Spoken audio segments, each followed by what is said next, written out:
All right, we are live now.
I know I totally forgot to. I thought I had posted them right after the last stream. They're peaceful. That was my bad. So welcome, but yeah, I totally botched that. When I saw your comments, I was like, oh no, I totally forgot to post this. So yeah, we're probably gonna have a lower viewer count today because of that. But yeah, that was my bad. So I literally got nothing else on that. It's today and tomorrow. Yes, exactly.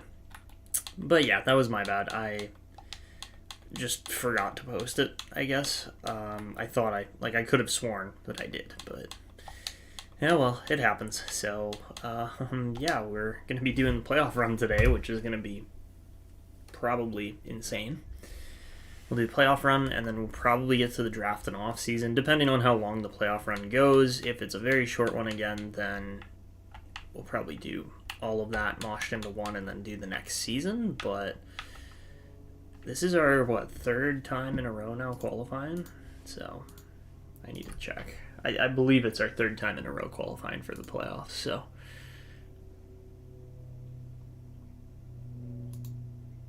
yeah, third year in a row, fourth out of the last five. So we need to get something rolling here for sure.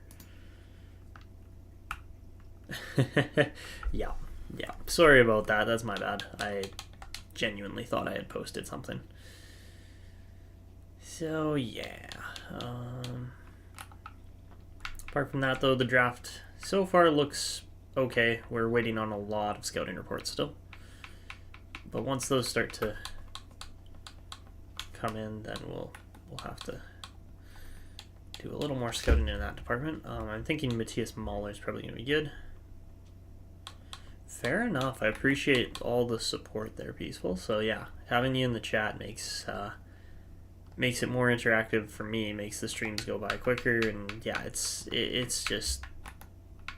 so fun to actually have a chat section that's on top of it. Okay, goodbye, Stanley. He was attacking a fly in the window this morning. Yeah, that's I apologize for that. That is really bad timing, so yeah. Okay.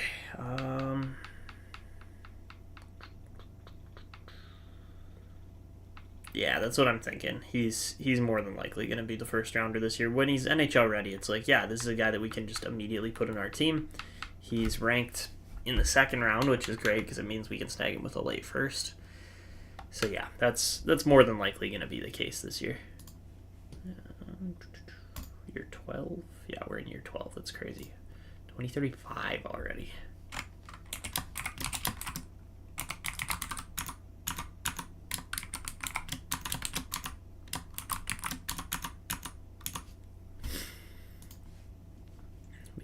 big left-handed Swede at center. That is, of course, NHL ready. You just can't really go wrong with that. That's a great player. So yeah, keep an eye on him for sure.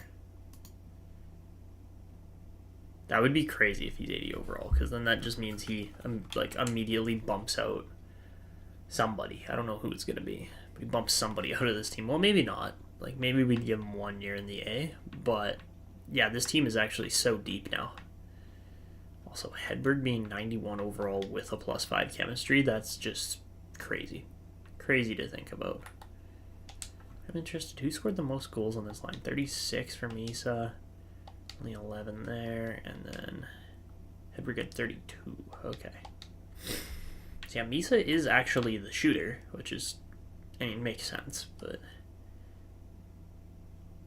he doesn't really have... Oh, he's got shock and awe. That's why.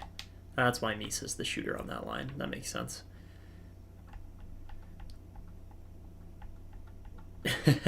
I agree with you there, Donnie. Honestly, like, yeah, this team is loaded. This is an absolutely loaded team this year. And, yeah, like, you look at our defense. I mean, you could maybe argue our defense is the weak point, which is crazy because it shouldn't be. The goaltending's good. The defense is insane. We've got pretty solid subs overall as well. And, yeah, like, DuPont was amazing last playoffs. We need to get a little more from a few other guys if we're going to go on a deep run this year, but I think we can. I really do. We just, don't really have that superstar power up front. We have a lot of stars, but not necessarily, like, superstar players. So, yeah. Oh my god, that was the most... It wasn't even frustrating to watch because the team played well. It was just more so a matter of, like, okay, well, Florida was super opportunistic. They scored on their... 3 goals on like 17 shots? Like, that's insane. But Stu's got to be better. He's got to stop the first shot. No doubt about it. And now if they play like that again tonight, they're going to beat Florida 5-2. Simple as that. They're going to beat them 5-2. Like, I had nothing wrong with how their game went. Sergei Bobrovsky simply just stole a game. Like, I've never seen a goalie performance in the Stanley Cup Finals, at least. Like, I'm sure there has been them, like, with, Martin Brodeur, Patrick Waugh, all these different legendary guys, but, like, yeah, no, I've never seen a goaltending performance that was that crazy. Yeah, that makes sense. CC sucked. He was on for both goals, didn't make the play on both goals against, and that was it. That was the game right there with those 2 mistakes. So, and yes, you can argue that Nurse should have had the puck in front. Nurse could have cut off the pass, but like, why are those 2 even together at this point? Because we know that pairing doesn't work. They get scrambly, they get caught out of position, they pinch up in the wrong spots at the wrong time, and then they get scored on. And it's like, whoa, clockwork, huh? It's funny how everybody can see that coming except for rookie coach Chris Knobloch. Like, honestly. So, yeah, that was my reaction to the game. I was a little frustrated with just the result because it's like, okay, we should be up 1-0 against Florida, and instead we're chasing the series now. But, again, new game. I honestly get the feeling Edmonton is going to just...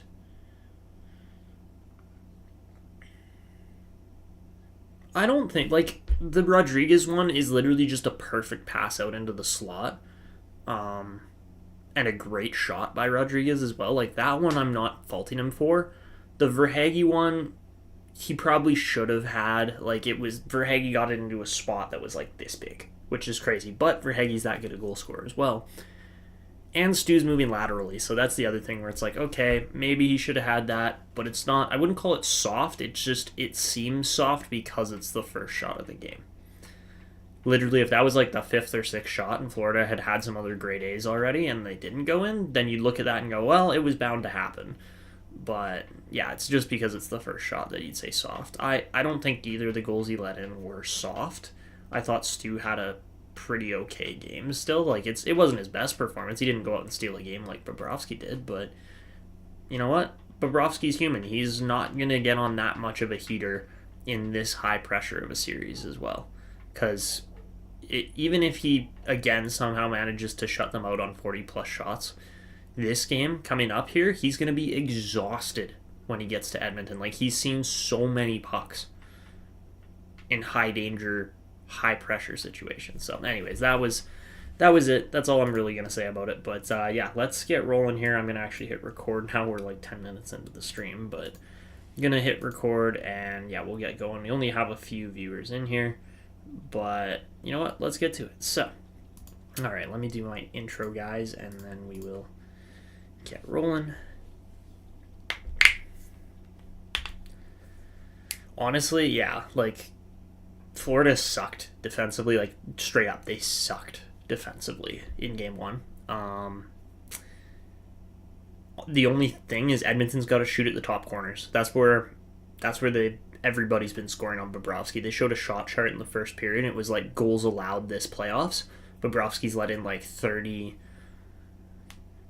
31, 32 goals, something like that, and it's like 16 blocker side, 15 glove side, like top glove, and like one right past his ear. And it's like, yeah, that's where he's letting the pucks in the net, is the top half of the net. So raise the puck, put it off the post and in top corner, or bar down. Like, that's all you have to do.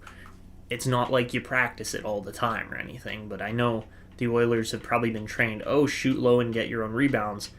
It doesn't work against Bobrovsky because he's so athletic and so agile that when you get a rebound, he's there. He's actually covering it. He's not like Ottinger that kind of sits and just plays a positional style similarly to Skinner. Bobrovsky is like the most athletic goalie in the league, maybe. So, yeah, anyways. Okay, let's do the proper intro here. 3, 2, 1. Hey guys, how's it going? It's Daniels here. Welcome to episode number 27 of this NHL 24 Draft to Glory franchise mode here on my channel.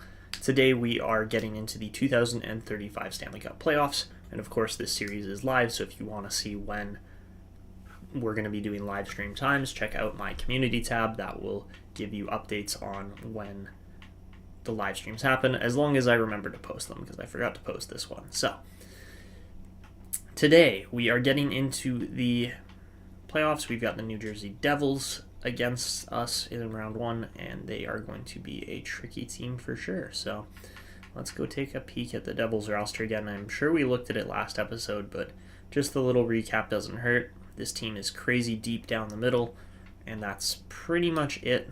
The rest of their team, I feel like we can do just fine against. James Steffens turned out to be really good, like pretty much as good as his dad, which is hilarious.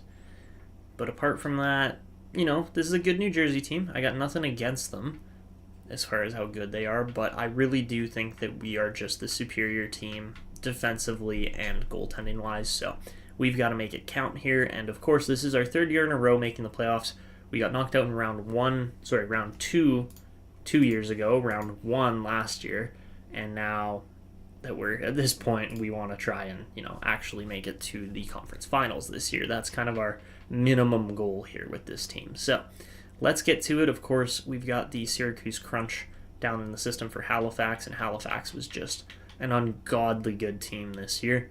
So we'll see what they can do, but we're going to get into this series, and of course, we're going to slow sim a little bit because we want to see just how we actually perform. So game 1, first period, starts off 14-10 on shots in favor of the Growlers. And second period, it's a 2-1 game as Raimo Timonen opens up the scoring, but then Philip Ekberg, I can't say his name, Ekberg. I said Ekberg. Okay, anyways, Philip Ekberg and James Steffen score goals there for the Devils. And as we get into the third period here, we get a power play. Come on, Newfoundland, you got to score on that. We have a good enough power play to score. And then 4 minutes of power play gets Ekberg another goal. Oh my god, how much more power play time are you going to give the Devils? Like, seriously. That's crazy. Alright, well, Blackburn scores. This game's over. Honestly, just not good enough from the Growlers again in game 1. So, really, like, we got 44 shots and we put 1 puck in the net. We're going to shuffle up the forward lines if that's the case. So we'll run this for one more game. But if we fully give up home ice advantage here, then the lines are going in a blender. Simple as that. So, yeah, I don't know exactly why our team performs so bad in the playoffs. But here we go, game number 2.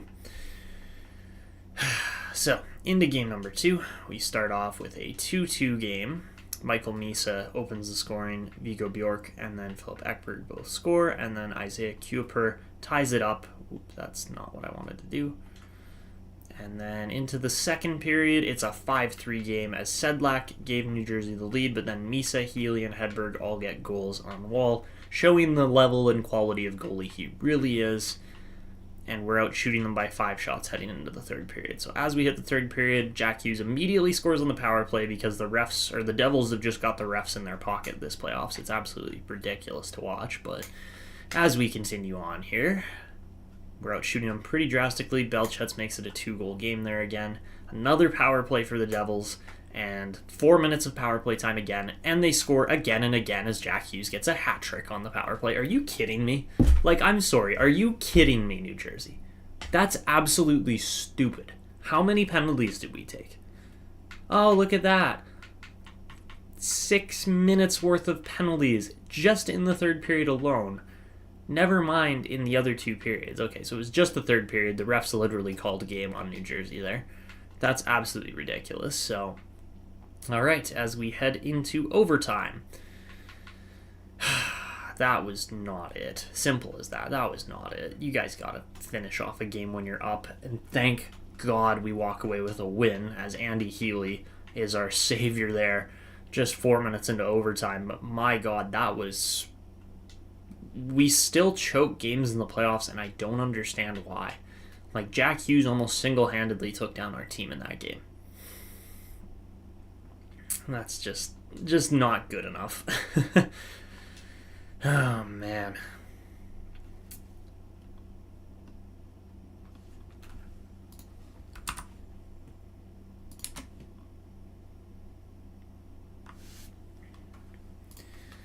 All right, so a 1-1 series heading back to New Jersey is about where we're expecting to be, but we win both our games there in the AHL to start it off. That's solid. All right, so into Game 3 here, and first period of Game 3, it's a 2-1 game as Andy Healy opens the scoring, and then Jack Hughes gets another 2 goals. Okay, we gotta do something about Hughes. This is just not good enough from our team. All right, second period, 5-2 game. As Stefan Power and Sedlak all get goals. We get 1 goal from Hedberg, but that's going to not be enough here unless we somehow manage to just light it up in the third period, and it's a 6-2 game. So New Jersey will be taking the lead. More than likely, DuPont gets 1 power play goal, but like way too little, way too late here, Newfoundland. Come on, boys. We gotta just perform better than this. Gotta start on time. That's as simple as it is. You gotta show up and you gotta win the first period. And then you gotta win the second. But like, man, that was just a pathetic performance tonight. Simply not good enough. Alright. So, now at this point, I think we absolutely have to give Ludwig Modin a shot here. We're going to turn off auto-rotate again. You guys got to remind me of that a little bit later on here, but yeah, this is just... Yeah, this is something else. Yeah, that's exactly what we're doing, Peaceful. Yeah, we're giving Modin a shot. Like, the team hasn't been bad. It's just all the shots are going in the net right now. Like, you look at the 833 from Sanchez. Like, this is why we didn't sign him, is because he just doesn't perform in the playoffs. So, all right, that's what we're rolling with. You know, that's a great question, Household. Or should I call you Sheep? What do you prefer? Do you prefer Household, or do you just prefer Sheep, or what? There's probably like 3. There's not very many. That's for sure. For Sheep? Alright, let's see Sheep. So, currently, well, Modin's the highest valued, but there's only 3 goalies. Well, 3, 4, 1, somewhere in there. Around that number of goalies. I can't believe Artem Zarkov, a guy that we could have picked, has turned out to be this good. That's crazy. But, yeah, no, Sanchez has just been a pathetic case of a goalie. Like, you look at his value, how much it's dropped. He's not staying elite. He's going to fall to a medium starter here in the offseason anyways. So, Yeah, that was. Yeah, there's not very many goalies at all that are better than Sanchez, and Sanchez is absolutely just not been good enough. That's the only way I can put it. He has simply not been good enough. So, all right, standards out. Delmore's in. We'll make that swap for the AHL playoffs, and then of course we've got our NHL team that is just completely underachieving at this point. So, game number 4 in round 1. Again, we're in New Jersey. We need to get a split here just to actually have a chance in this series. But first period, it's a 2-0 lead as Healy and Belchetz both score on 2 of our 16 shots. We outshoot them 16-7 in the first. Second period, make it a 4-1 game as Power gets 1 past Modine finally, but then Healy and Sogas both get goals. And as we head into the third, it's a Newfoundland show here today. Sogas gets another one, and we are peppering the Devils goalie. James Stefan gets one, of course, on the power play again, because it's the only way the Devils can actually score. Misa scores at even strength to make it 6-2, and this has been a rout here from the Growlers, which is exactly what we were expecting. It's just sheer inconsistency from not our team, but from our goaltending. Boost somehow gets one past with 11 seconds left. I don't think we were really playing at that point, but how good was our goaltending just in that game? Holy, 4 assists for Weston Holloway. That's insane. But 897, that's not amazing, but we'll take it. It's better than losing that game. So, Hedberg's got 6 points in 4 games. He's cooking right now. And as we head into Game 5, it comes down to a best 2 out of 3 series here to end this one off. And Game 5, ever so important to get that first win of the final 3. And we start off up 2-0 yet again as Healy and Tuzolino both score. We outshoot him 14-10. Second period, make it a 4-0 game as Kuiper and Zykov both are able to put pucks in the back of the net. And as we head into the third with a 4-0 lead, really we just have to play some semi-consistent defense here at this point.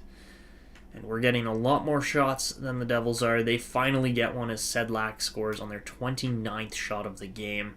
Yeah, this is a much more Newfoundland-type performance for what we were expecting. And honestly, I have to say it, it's Modine. It's simple as that. We win the game 4-1, but it's Ludwig Modine. He's going to get first star of the game here. 969 save percentage. He was amazing.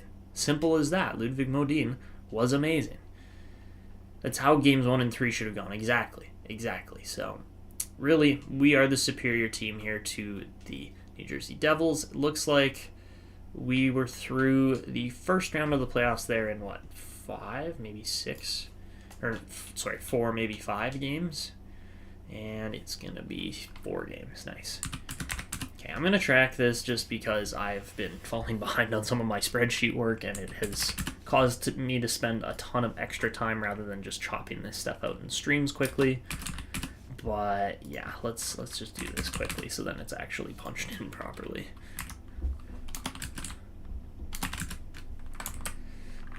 Henderson lost. Iowa 1. Rockford's out. Okay. So that's first round done. We're still... Is anybody through yet? Looks like the Canadians are through. They just absolutely routed the Senators. And then Arizona's through in 5. LA's through in 5.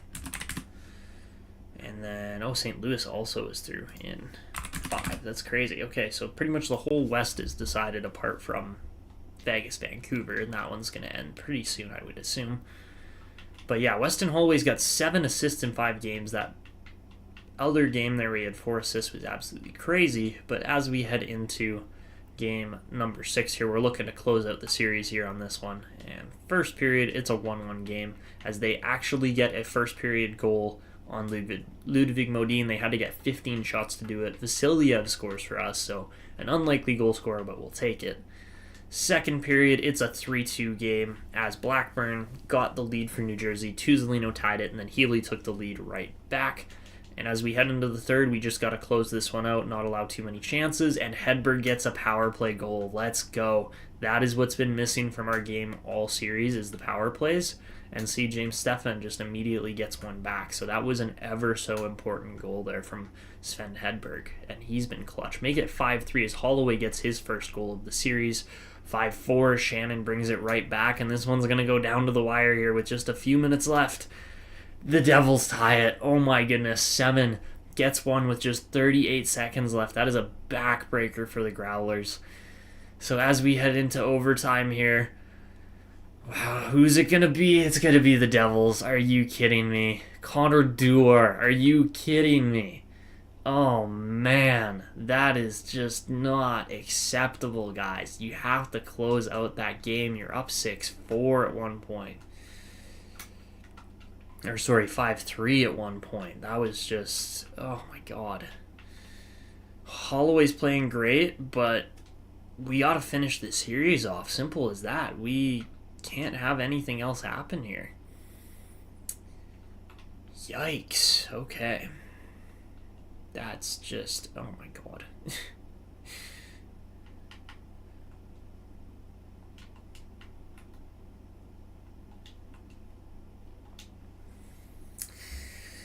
Alright, well, as we head into game, what is this, number 7. It's literally, this could be our entire season here on the line if we don't perform. So here we go. Game 7, at home. We've got the fans behind us at least. But first period, it's 2-0 New Jersey. Are you kidding me? Come on, boys. We need something here in the second period. We outshot them 11-10. We just don't score, and Modine is letting in goals that I don't know if he should necessarily. All right, second period, it's still 2-0. Oh my god, are you serious? We're literally going to be out. Yeah, honestly, it might be. Like, it honestly might be the highest scoring series of all time. So, holy crap. This Devils team just did not go away the entire time. Son of the biggest bust in NHL history? Yeah, possibly. Yeah, I mean, Patrick Stefan wasn't, like, a massive bust. Compared to him going in front of the Sedins, yes. But he still did play in the NHL at least.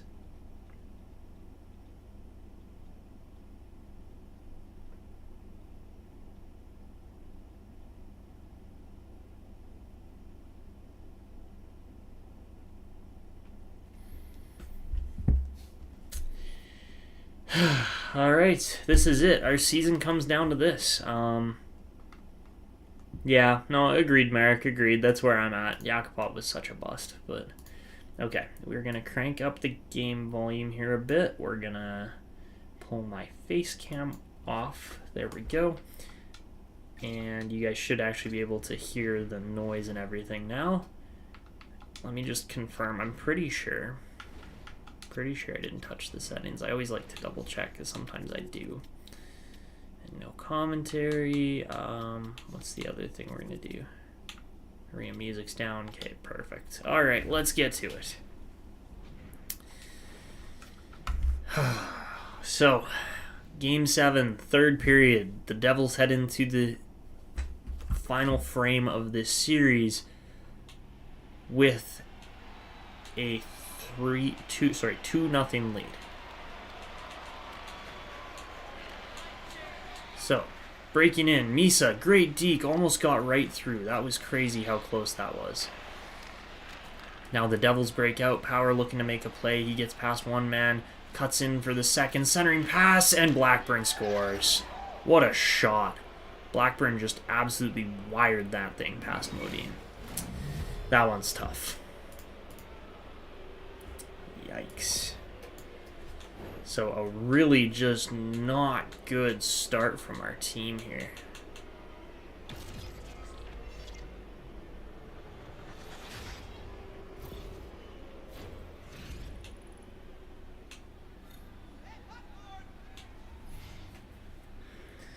Alright, well, down 3-0 now. This game is probably over, but we're still going to commentate the whole thing.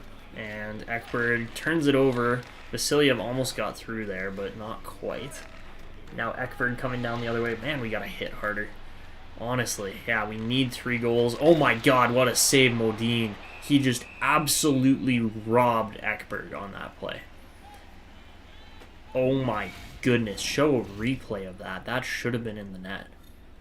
Holy moly. Alright, well, 18 minutes left. This is really just the Devils' game to lose at this point. And as Hedberg heads the other way, he's going to fly down the wing, try to make a deke rather than drive it out wide. Turnover, Misa picks it off in front. Now Dupont right into the slot, rebound, and we're going to get a tripping penalty. Are you kidding me? That's so bad, man. That's just so bad. Alright, and we go on the kill. Waste another 2 minutes of what could potentially be, man. Yes, agreed, Peaceful. That was a highlight reel save, but man, oh man. Yeah, chuck that bottle, Vasiliev. That's just not good enough. Simple as that. You gotta not take the trip there. I don't even care. Just hit the guy, shove the guy, do something. Hughes power play goal, yeah. I mean, you never know. We might have a shorty in us, but really, I'm pretty sure our penalty killing unit is in the negatives for chemistry, so we'll see what we can do. Great pass there by Rogers. Now Tuzolino gets around his guy, cuts back, looking to make a play. Centering pass, and Houston just couldn't get the shot through as Ekberg blocked it. Now Shannon coming down the other way. Shannon looking for a play. Literally, they are the New Jersey refs at this point. It's ridiculous. Like, we have drawn so few power plays. Now Tuzolino in. Wade Tuzolino just misses high. Great chance there. Now Houston over to Rogers, back to Tuzolino, and he couldn't turn and fire. Now Boos bumped off the puck, but it's still a 2-on-1. Boos in, good save by Modine there as he gets the blocker on it. Now Levshinov going the other way. Artyom Levshinov up to Houston. Kyler Houston's got no speed left. He cuts into the middle, shoots, and that one's blocked there. Now Houston centers to Belchet's, great shot and a better save. Joseph Wall has been completely overperforming for the New Jersey Devils. We have to remember he's an 81 rated goalie. 81. We have an 84 rated high elite net, and instead somehow we're down 3-0. That makes total sense, right? Now in front, Boos can't get the shot off. Stefan back to Ekberg. That shot doesn't go through either. Now Levshinov gets it up to Belchet's. Belchet's into Timonen. Rainbow Timonen gets through back to Belchet's. They somehow get the poke check off. Now shot, save, rebound, and Wall somehow holds on. Oh my goodness. Chances at both ends here, really, but yeah, we gotta get one back. Simple as that. We gotta get one to start. How much longer is this kill going on for? Another 30 seconds still. I forget that I have the scaling set a little weird. Now Holloway into Dupont. He gets it over to Sogas. Sogas bumped off by Hughes there. Now Healy gets it back. Andy Healy into Dupont. Dupont to Holloway. He can't shoot. Now Holloway skating away from his checks. He finally loses it, and Hughes goes the other way. Now Holloway back in. Great chance for Blackburn. He rips it off the post. Oh, just flatten this guy. There you go. Now Dupont over to Healy. Healy coming up the wing. Healy looking for a play. Gets in, shoots, and another good save there from Wall. Now Healy back out to Zykov into Sogas, back to Healy. Healy bumped off the puck there by Power, who is actually a bigger player than him. But we are back to even strength here now as Sogas resets over to Zykov. Zykov looking for a play. He cuts down the wing. Ivan Zykov can't find the centering pass. Now he does. Archer save, rebound. It kicks around in front. And what a save again by Joseph Wall as he kicked that one free. My goodness. Now chance again. Zykov blocks it this time. Over to Timonen. Raimo Timonen down the wing. He's fresh, but he gets bumped off the puck as he is a little small. Now, big hit there by Pat Archer. Back into Shannon. Shannon can't get through Dupont. Landon Dupont turns it over, but now it's a foot race. Good battle there as Hedberg loses it. Dupont gets it back over to Misa. Michael Misa can't find the pass, and it goes over to Shannon. Shannon now turned over by Vasiliev, and he's in. Oleg Vasiliev centering pass into Hedberg. Save, rebound. It kicks around in front. Misa off the post. Oh my goodness. The Growlers have had their chances to get back in this game. Now Zykov, what a deke in Zykov. Oh my goodness, Ivan Zykov just pulling out the skill moves there. That was insane. We absolutely do their sheep. Like, that's going to be the only way we get back in this.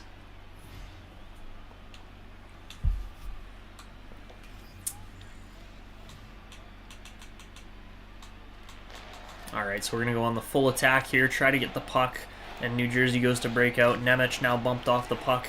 We pick it up. Belchetz dumps this one in, and he's going to chase it down. Throw a body check or two on Power here. He can't get it free. Now Power finally gets it free, but he's bumped. Now pressure on as the Devils come down the other way.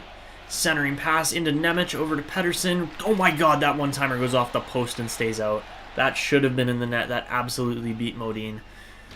Now Holloway, I don't know why we're not just running and gunning outside. Like, we're a faster team than the Devils here. We gotta just simply beat their defenders outside. Now Holloway can't get the puck. Dewar in, good save. And Modine's gonna hold on here. And with 8 minutes left, this game is pretty much done. Like, there's just not really any chance for us to come back and tie this here.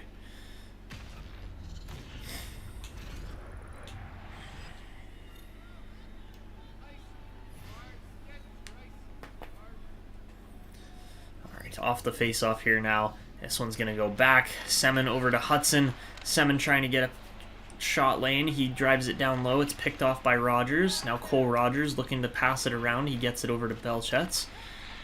Belchetz in. He's looking for a play. Finds Tuzolino. Tuzolino in. His deke doesn't go, but now it goes to Kirka into Teravainen. Teravainen shot saved, and it kicks out, and Duar's gone. Connor Dewar going to dump this one in, and we're going to have to chase it. Rogers again. Oh, rim the puck. My god, you just sit there and hold it forever. Alright, now Vasiliev finds Misa streaking down the middle. Michael Misa's in. Over to Hedberg. His shot is saved. Fought off with the glove there by Wall. Now back over to Hedberg. He cuts in and shoots. Rebound. Misa kicks around and Wall holds on again. How is Wall saving these? This is insane.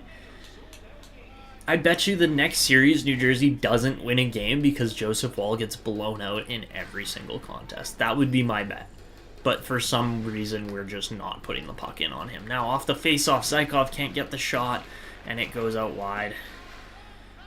Now picked off by Timonen. Good position there. Raimo Timonen tries to cut into the middle. He's bumped, but he still gets the puck, and now he loses it. Okay, that made no sense. He had position on the guy. Now, good hit by Zykov. He knocks the puck free. Ivan Zykov bumped off there by Hughes, but we're going to go the other way. Healy finds Timonen. Raimo Timonen doing everything himself. Looking for a pass. Doesn't find it. Timonen back behind the net to Archer. Archer over to Zykov. Into DuPont. Back to Timonen. He rips it through traffic, and that one's blocked. Now Archer going to rim this one around the wrong way, and we're not going to get that puck. Now Timonen with the tie-up. And what are we doing? We're literally just standing here watching these guys. This is crazy how bad this is. Now, pass in front. That one just misses. DuPont looks to break out the other way. Finds Kuiper up to Sogas. Sogas can't get through, and it's turned over. Just immediately turned over. That's great. Now, pass in front. Good cut by Kirka. He turns it over right in front. That almost turned into a goal there for New Jersey. Goodness gracious. Move the puck, York. My goodness. Now, Zykov up. He dumps the puck in. That was really just bad puck management. Yeah, this team has just simply not played good enough at all. Like, we've had our chances, but you had to be clinical on it, score on every single opportunity, and we didn't. So that's going to be it for our season. Wow, what a pathetic performance here. And, oh my goodness, great glove save by Modine. That should have been another goal. That's for sure New Jersey's second best chance. Yeah, a little bit peaceful. That's just how it's gone. We just can't put the puck in the net for some reason. It's not like we're playing a Vezina caliber goalie here or anything. We're just simply not scoring. So now Hedberg coming in. This team just, yeah, I don't know. New Jersey's not even that good. Oh my god, somebody got decked into the bench there. But yeah, New Jersey's not even that great a team defensively. Like, we really should be beating these guys by more than this. Alright, well, we've drawn a penalty. Now Hedberg walks in, claps one. Great opportunity, but yeah, with a few seconds left, of course they're going to blow it down. There's 2 seconds left. It's not even worth the penalty. Great reffing there, refs. Yeah, give us the power play with 2 seconds left. That's really going to help us get back in the game. Oh, I would have loved if Holloway scored there, but there it is. Just a jaw-droppingly horrendous performance from our team.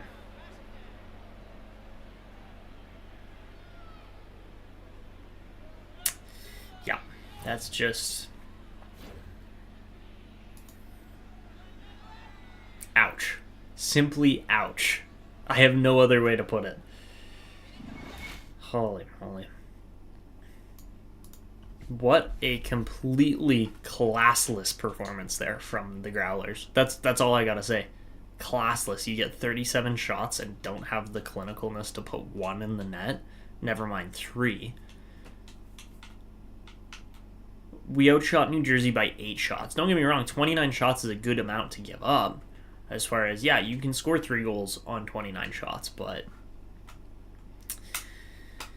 oh, man. That just hurts. That just hurts.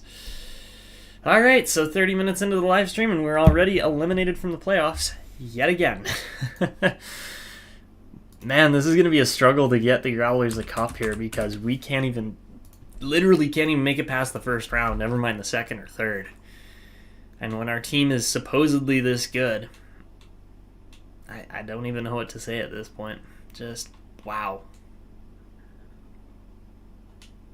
Alright, so we'll continue to advance here, and seems like the the Huskies are just having a tough time here against Cleveland. They might be out on this game, and alright, looks like we do survive because we got the notification. We beat them in 5, and we take on the Springfield Thunderbirds next. And we continue simulating up to our next scouting date. Wow, we are cruising against the Thunderbirds right now. Win, win, win. And do we sweep them? Yes, we do. My goodness. So it looks like it's probably going to be the Iowa Wild on the other side.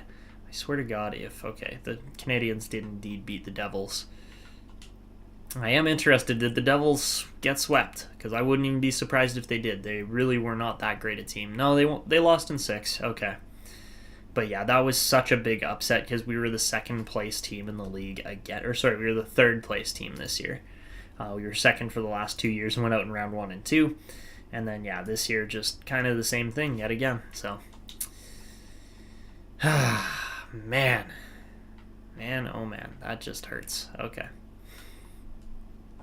So now we get to sit back and wait for either the Iowa Wild or the Bakersfield Condors to make it through to the next round. And let's see, do we have some more scouting reports done? We do indeed. We got this Schumacher guy. He looks okay, nothing crazy special. This guy, on the other hand, Vic Boyce, is definitely going to be one of our picks. Dante Olszczak we'll probably take a look at. We might end up drafting, we'll see. And then apart from that, obviously, Mahler's going to be one of our picks. Emanen looks really good, but... yeah, no, Mahler around 40 is absolutely going to be amazing. And then after that, there is a guy at 146 there with some decent potential. But overall, not the greatest potential draft class by any means. And we are going to really have to look hard to find some players that are worth drafting here. So, not just look hard, but we're going to have to probably get lucky to find some players that are worth drafting. So... yeesh. Alright, that's what we're dealing with for this upcoming draft here. We'll see how it goes. We do get Nelson McBride back, so that is a good thing. Oh my god, Mears is up to an 84? Holy moly, Stefan Mears has really become a player here. That is insane. Okay.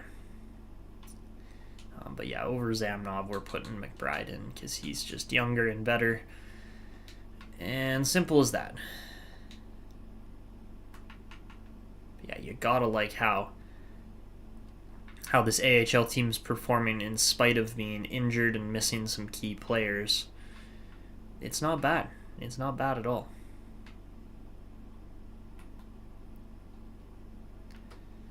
DuPont kind of just seems to be stuck at like 93 overall. Doesn't really want to grow past that. It'd probably help if we actually made it farther in the playoffs, but we just can't seem to pull that off either, so it is what it is. Yeah.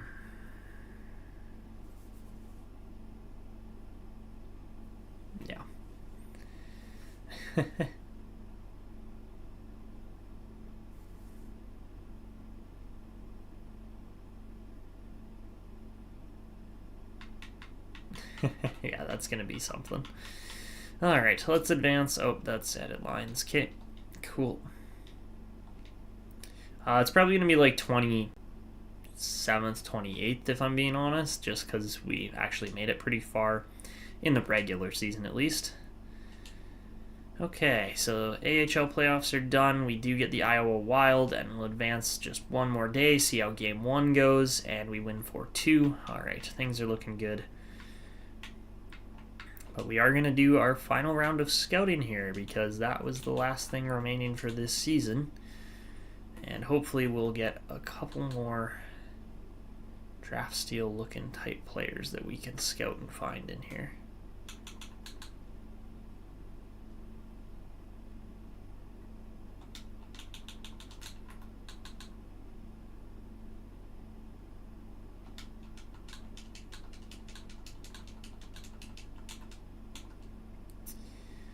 Alright, so get a good little chunk of extra Russian players scouted there.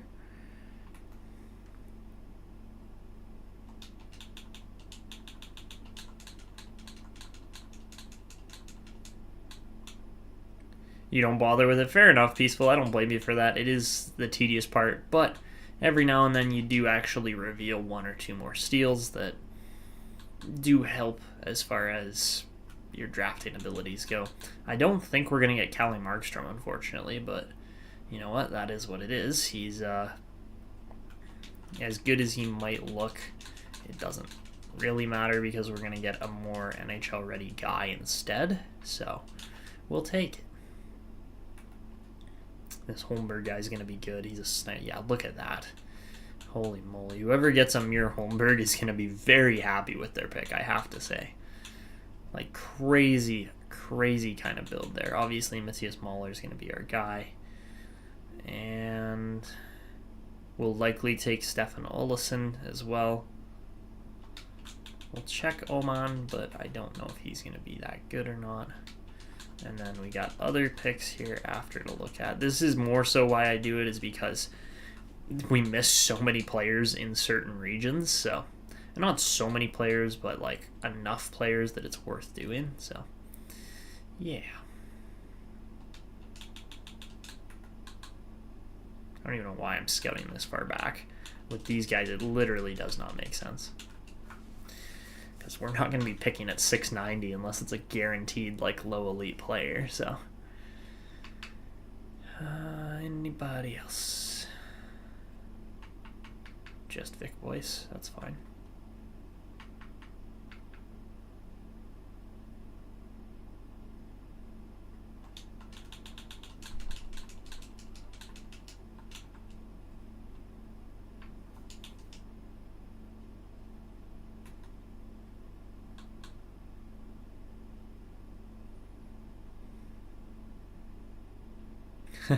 I highly doubt that, Peaceful.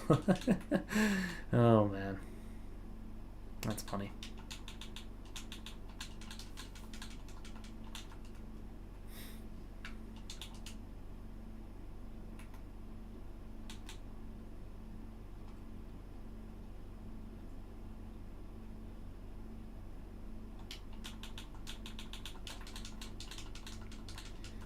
The craziest thing about this entire season for me is that we got... Yeah, no, I know. But the craziest thing for me this year is that we got a really good goalie coach, and we just saw no improvements in our goaltending. And it's like, okay, well, what do we have to do to get those goalies to jump to the next level and really become properly, like, elite guys? Like, I don't know what it's going to take at this point, because... Yeah, I just don't know.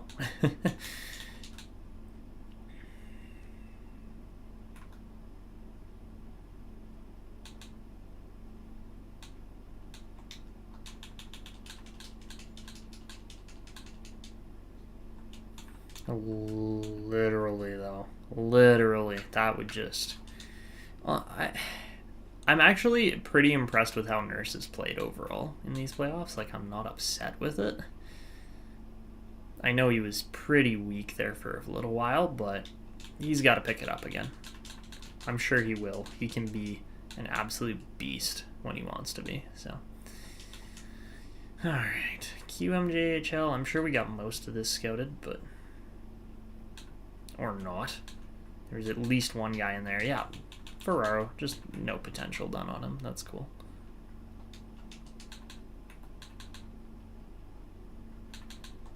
And again, Marcel Lewis. Just, again, why is there no potential done on these guys?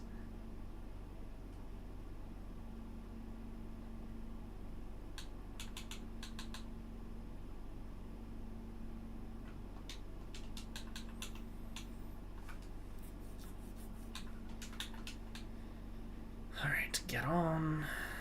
We're gonna look.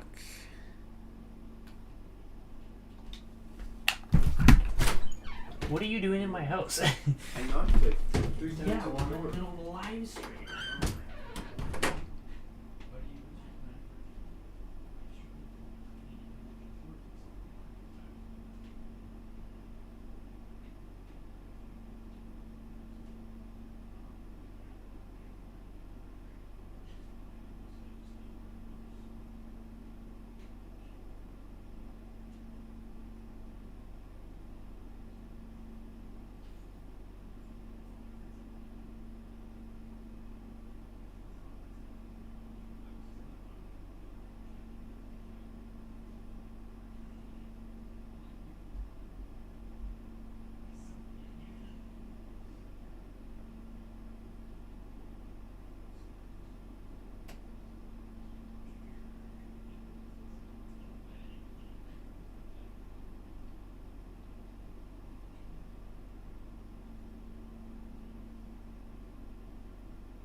Sorry about that, guys. My brother just let himself into my place. Didn't knock, didn't tell me he was coming, nothing. So, yeah. No, I'm not dead, fortunately. But, I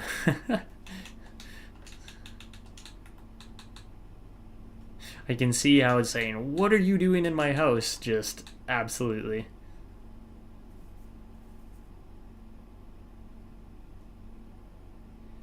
Yeah, exactly. I have noticed that, sheep. I can't change it on OBS. I do it in the editing section afterwards. So I apologize for that.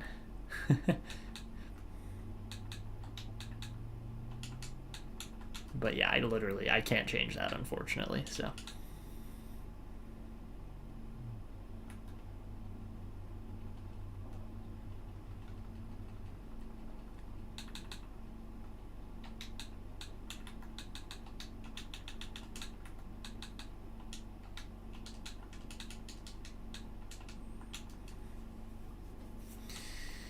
okay.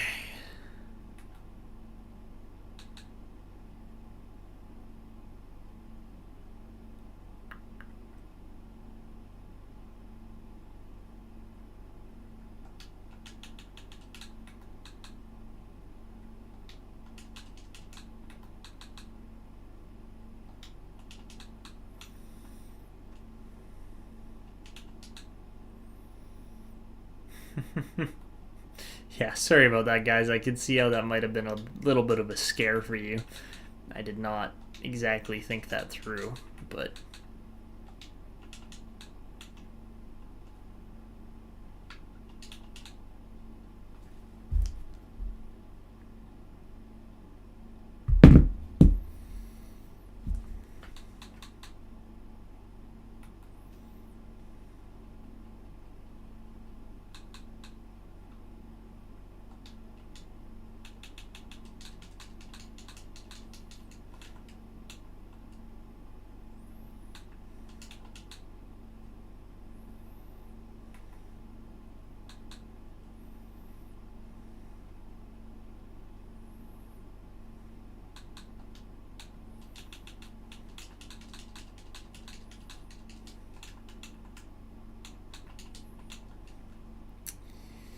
I do. I'm more so. I use a personal Instagram account more so than an actual like YouTube account. I do have one linked on my YouTube channel, but I really don't use it all that much. Alan Richards looks pretty good. He's a nice player. Keith Meyer. Maher? How are you saying his name? I literally don't know how you'd say that name. Maher. Something along those lines.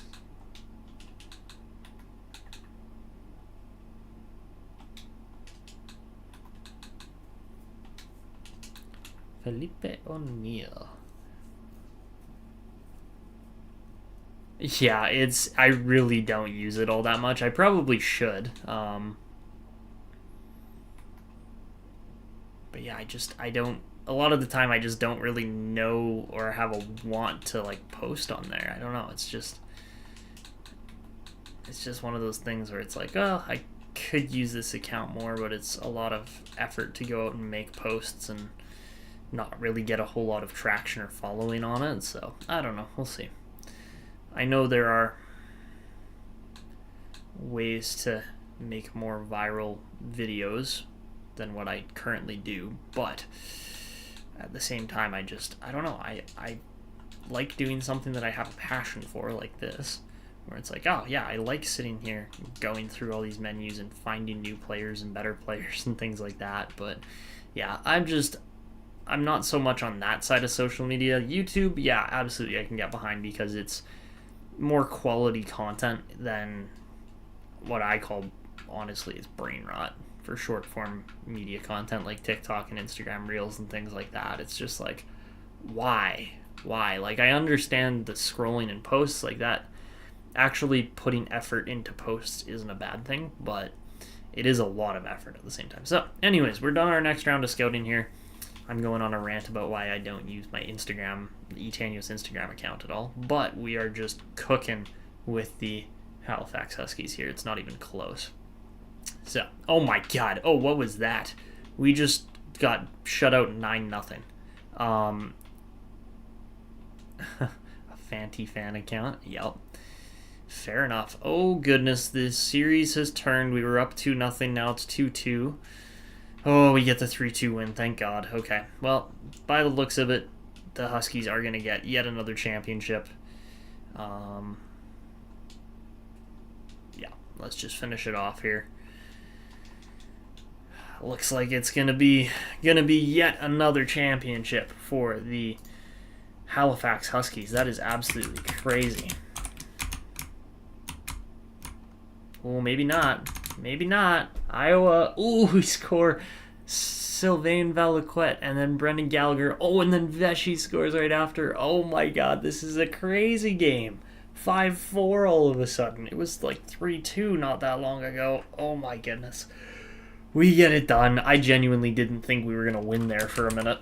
But we got our second championship in 4 seasons as the Halifax Huskies just somehow managed to get it done. Connor Berard? Probably not Connor, but still. That's very, very good from the Huskies at this point in this save. Like, they've just been amazing. Milan Sekris had 16 points for us. He led the team as, what, a third-line center? Something along those lines. Second line, okay, that makes a little more sense.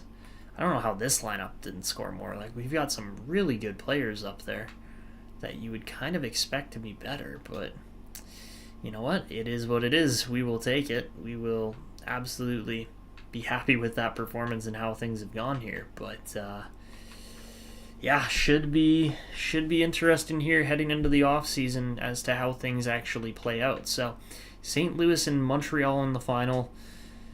Honestly, I would say we're hoping for Montreal, but we'll see what happens. And St. Louis is up 3-1. They're probably going to get it here. Oh, maybe not. All right, Game 6. Did they finish it off?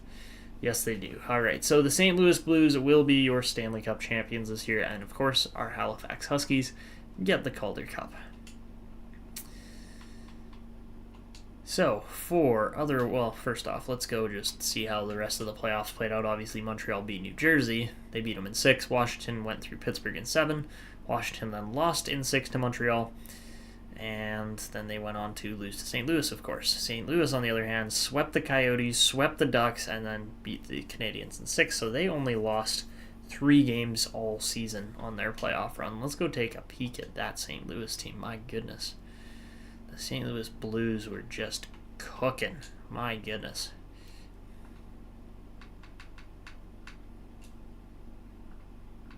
And I mean, yeah, like that makes sense. You look at how many good players they've got. That is a... Holy, how long is he signed up for? Okay, only 2 years. I'm like, if that is Flynn's contract, that is a heck of a contract. But yeah, they got Nathaniel Goldman signed up already. He looks like a beast. That's what happens when you get a first overall power forward. I think they've gotten a few really high-end guys, though, haven't they? Yeah, like they got a few power forwards. They got a few two-way forwards. Hughes is an amazing offensive defenseman. Hartikainen's been a good sniper. Like, they've got a crazy good group here in St. Louis overall. And is their goaltending good? I'm pretty sure it is. Yeah, they've got Zarkov and Daigle. Oh my goodness. All right, I guess that's the quality of goaltending you have to really actually win in the playoffs. So, yeesh. All right, that is pretty much it. We're just gonna simulate right up to the draft here. We'll do the lottery and everything right away, but all right. Actually, first things first. We haven't done the wheel spin for next year. Lost to the team that lost to the team that lost to the team that lost to the chat. Yes, exactly, Sheep. That's exactly how it went. So, all right, let me get my little not potential, but our quality spinner out here, and then let me do a quick little switch over. I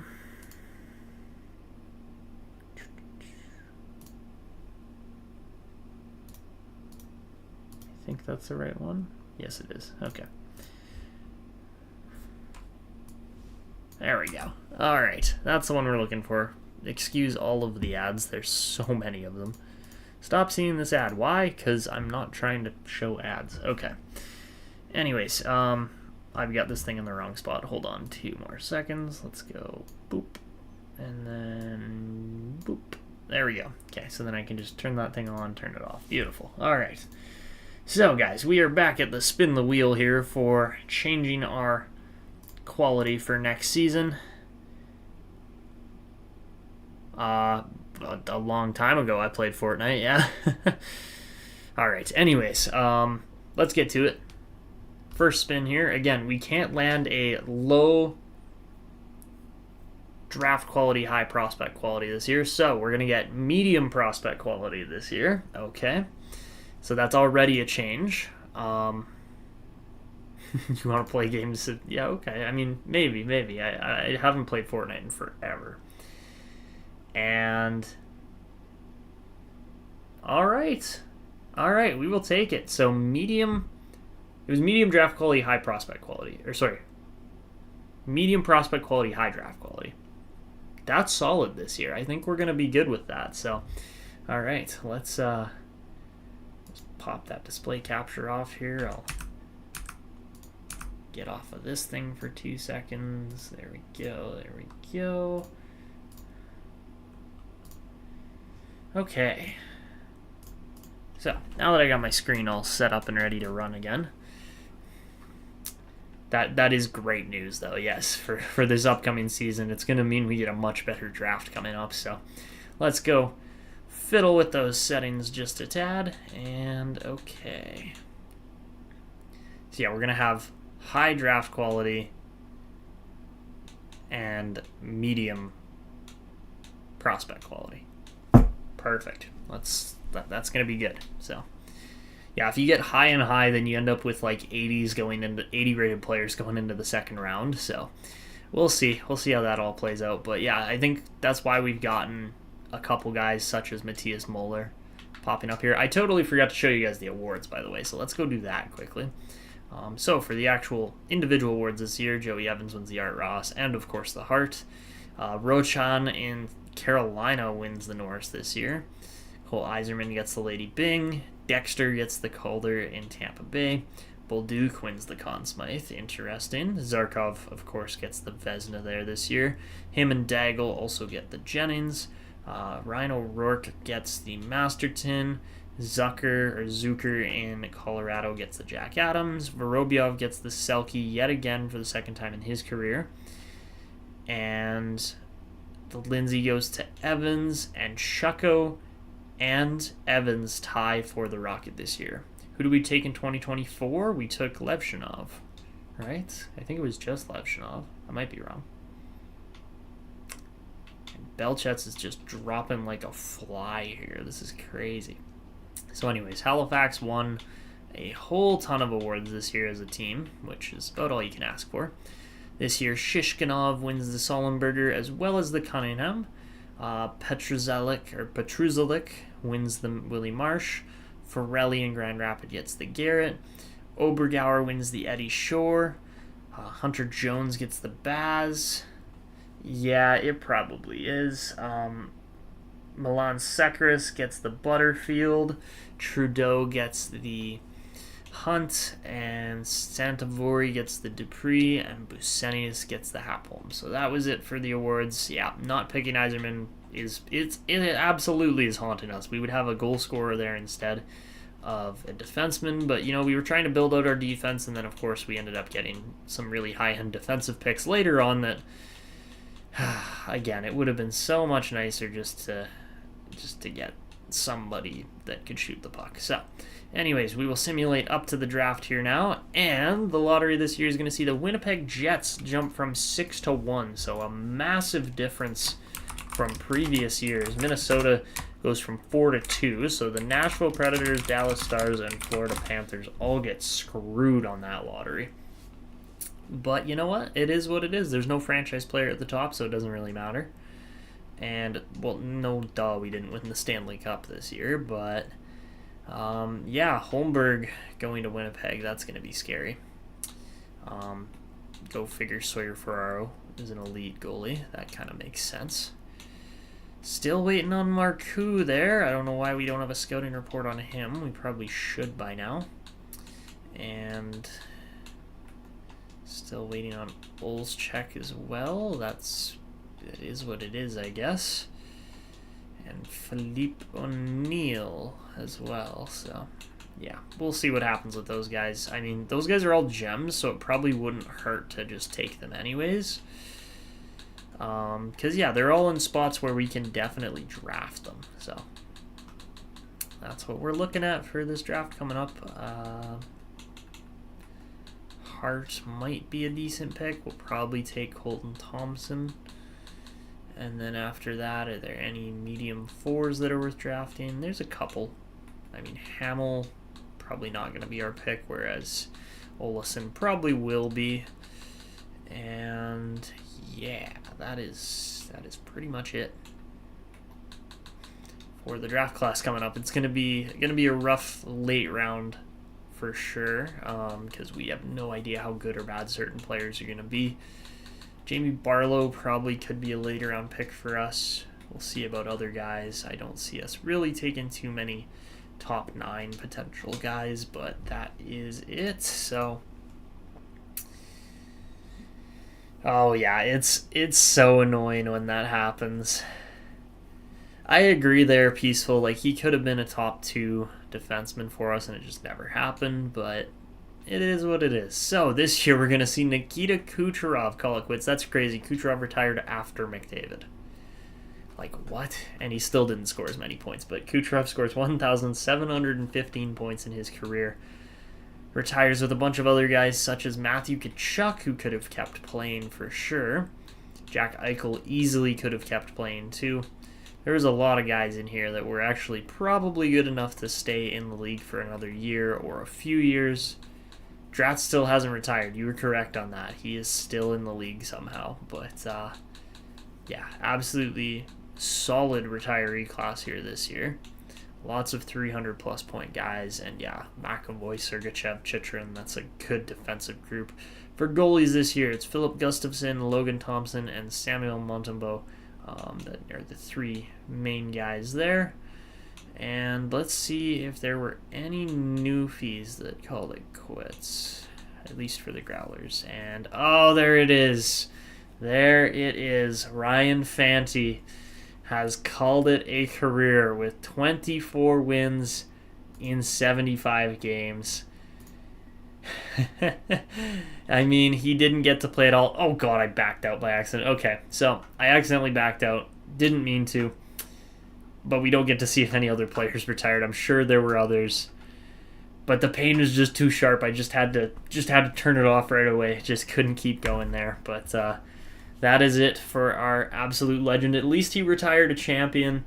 New graphics need to be cooked right now. Go for it, Peaceful. Go for it.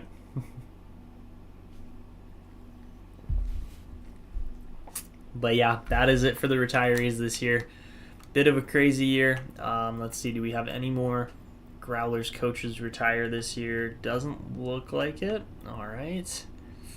That is good. And no Halifax coaches either, so yeah, we're chilling there. As far as the actual draft class goes this year, I mean, there's almost a few players that I would be interested in interviewing this year. We're probably not going to. I just don't really need to, but we could.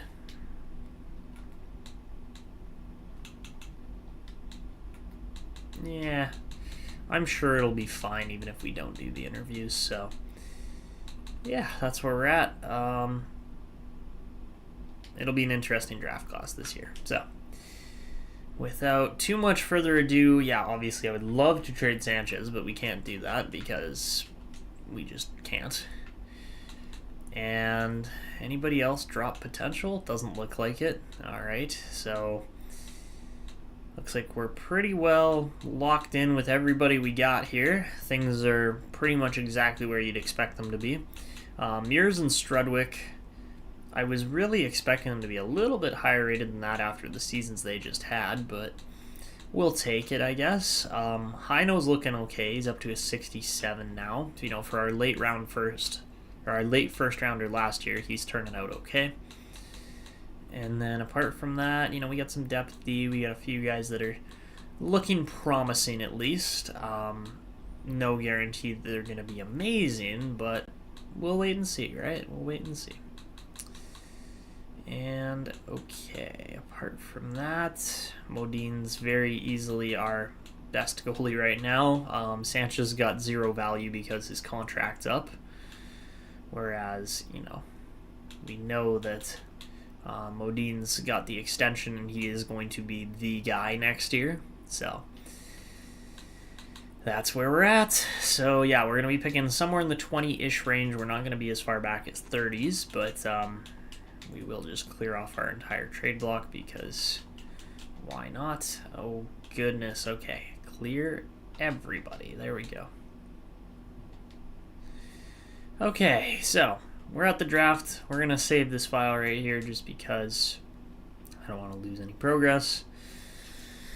And it should be an interesting draft this year. So let's, where are we at in the stream? We're an hour in. Okay, well, I'm going to edit out some of that, obviously. But let's get to the draft here, and then once we're done with the draft, that's probably where we'll wrap up the episode kind of thing, and then we will go from there.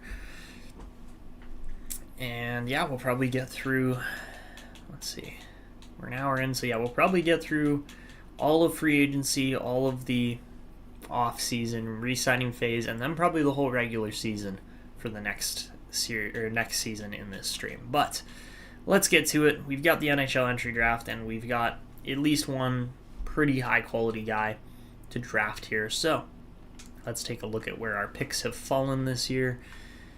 And our picks are going to be at 28. So 28, 61, 94, 127, 160, 193, and 226. So with those in mind, now I'm just going to go and plan out some of our picks nice and quickly.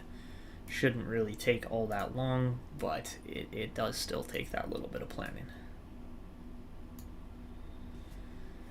We'll see, Mr. Monahan. I'm definitely been more focused on getting as many of these videos out as possible because this series has been doing really well. So, but yeah, I'll probably have some more Habs coming out here soon. I just have to actually sit down and record it. And, you know, after we do 3-hour live streams in a day, I do find it a little bit trickier to actually go through and sit down and do another hour or 2 hour, 3-hour recording or whatever it is. So All right, with our pick in mind here, we're at 28, and we're not taking anybody here. I mean, we could take Alan Richards, but I'm going to pass up on him for this guy instead because he is a 1-year ETA.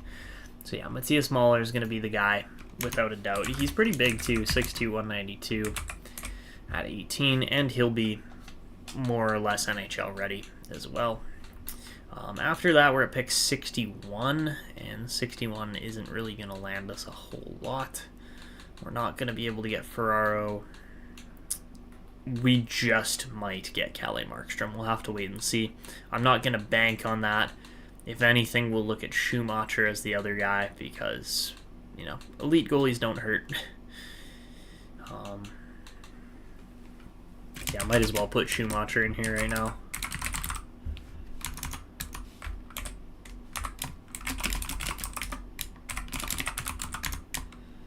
He's a dub goalie. All right. He's big, though, too, which is nice. 6'3", 203 at 18. We definitely like our second-round goalies here in Halifax, that's for sure.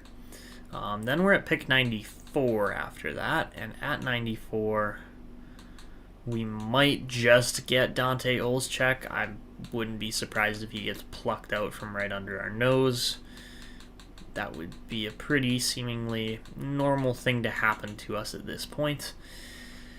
If not, then it's Stefan Olsson as the third rounder, but we'll have to wait and see. And then for the fourth rounder, we're at 127, so right in this range here somewhere. And at that point, I think we're more than likely going with Orlando Hart.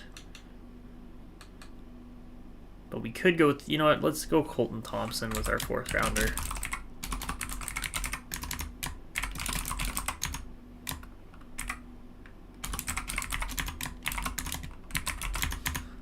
Sniper, 5'10", 182 at 19. It's not the worst player ever.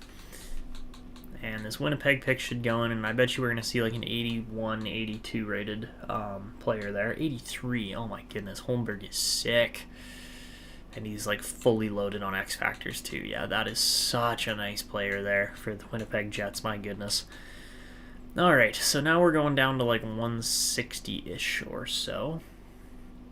And we'll see what's available down in that range. I don't think there's going to be a whole lot, if I'm being honest, but we'll kind of figure out who we want to take.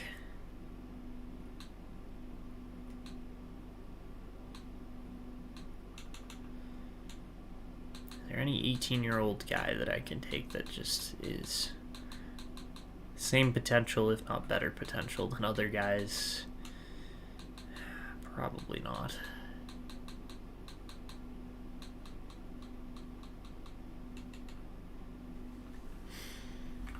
We can definitely take Jamie Barlow as our sixth rounder because he's a medium top 9 power forward center. So he won't be horrible, but then at 225, well, that's the thing, is we have to take Boyce instead. So I'll probably take Barlow with like the, oh, actually, no, you know what? Let's just not even worry about Barlow. We'll instead go at 160, we'll take Vic Boyce because he's a guaranteed low elite. Again, NLA player, which I am fine with. So right wing, again a sniper, 6'1", 190 at 19. And then we'll do Philippe O'Neill.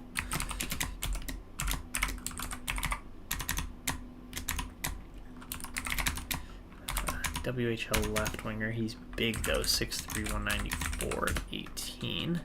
So we'll take him a bit later. And then for our last pick, I think we could go Liam Carlson. We could go Esa Tuparainen.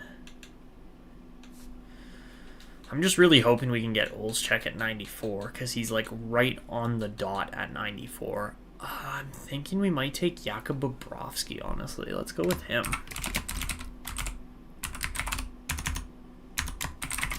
We haven't taken a Russian guy in a hot minute, so we'll take him. He's not small, which is nice. And yeah, it's just might as well. All right, it's our last pick of the draft, so we might as well go with that.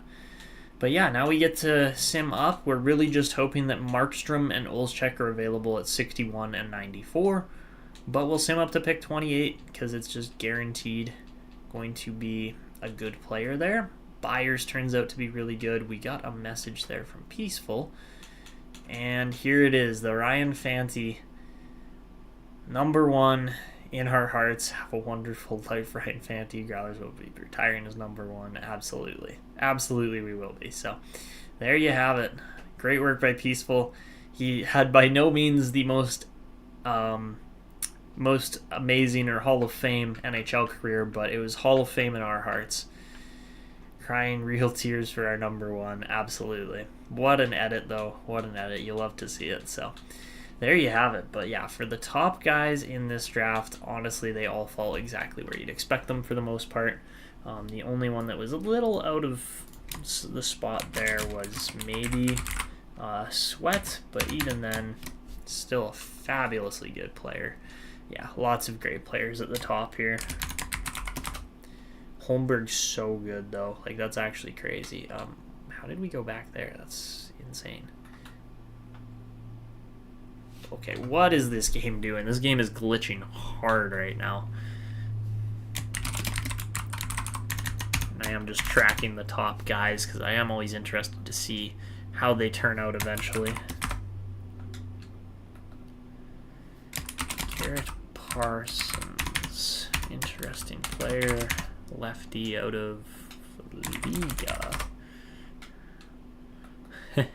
You absolutely did there. Spruev, also a lefty. He's small, though. And he was, definitely out of the KHL with a name like Spruev. And then Stan Van Riemsdyk.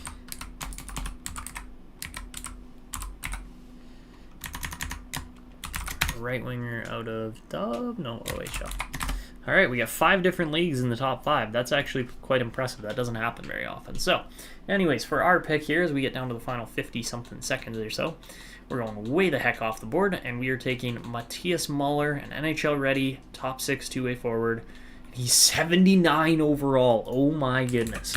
There is a player for you that is going to be tremendously impactful for our team in the near future. That is a guy that is, exactly what we're looking for pretty much. So, wow.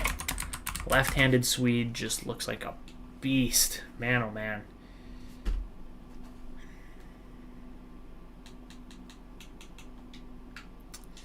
So yeah, heck of a pick there for the first one. And then I think he's still available. Is he? He is. Let's go. So for our second round pick, we are going to get another forward here.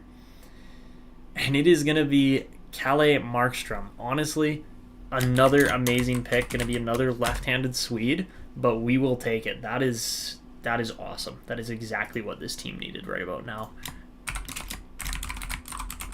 And while we could take a goalie, I'm taking the two-way forward all day over the goalie.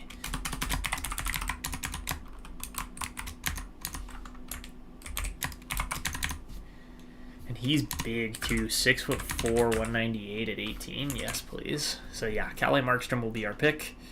And he is 52 overall, so an absolutely not 79 overall rated player, but we will take it.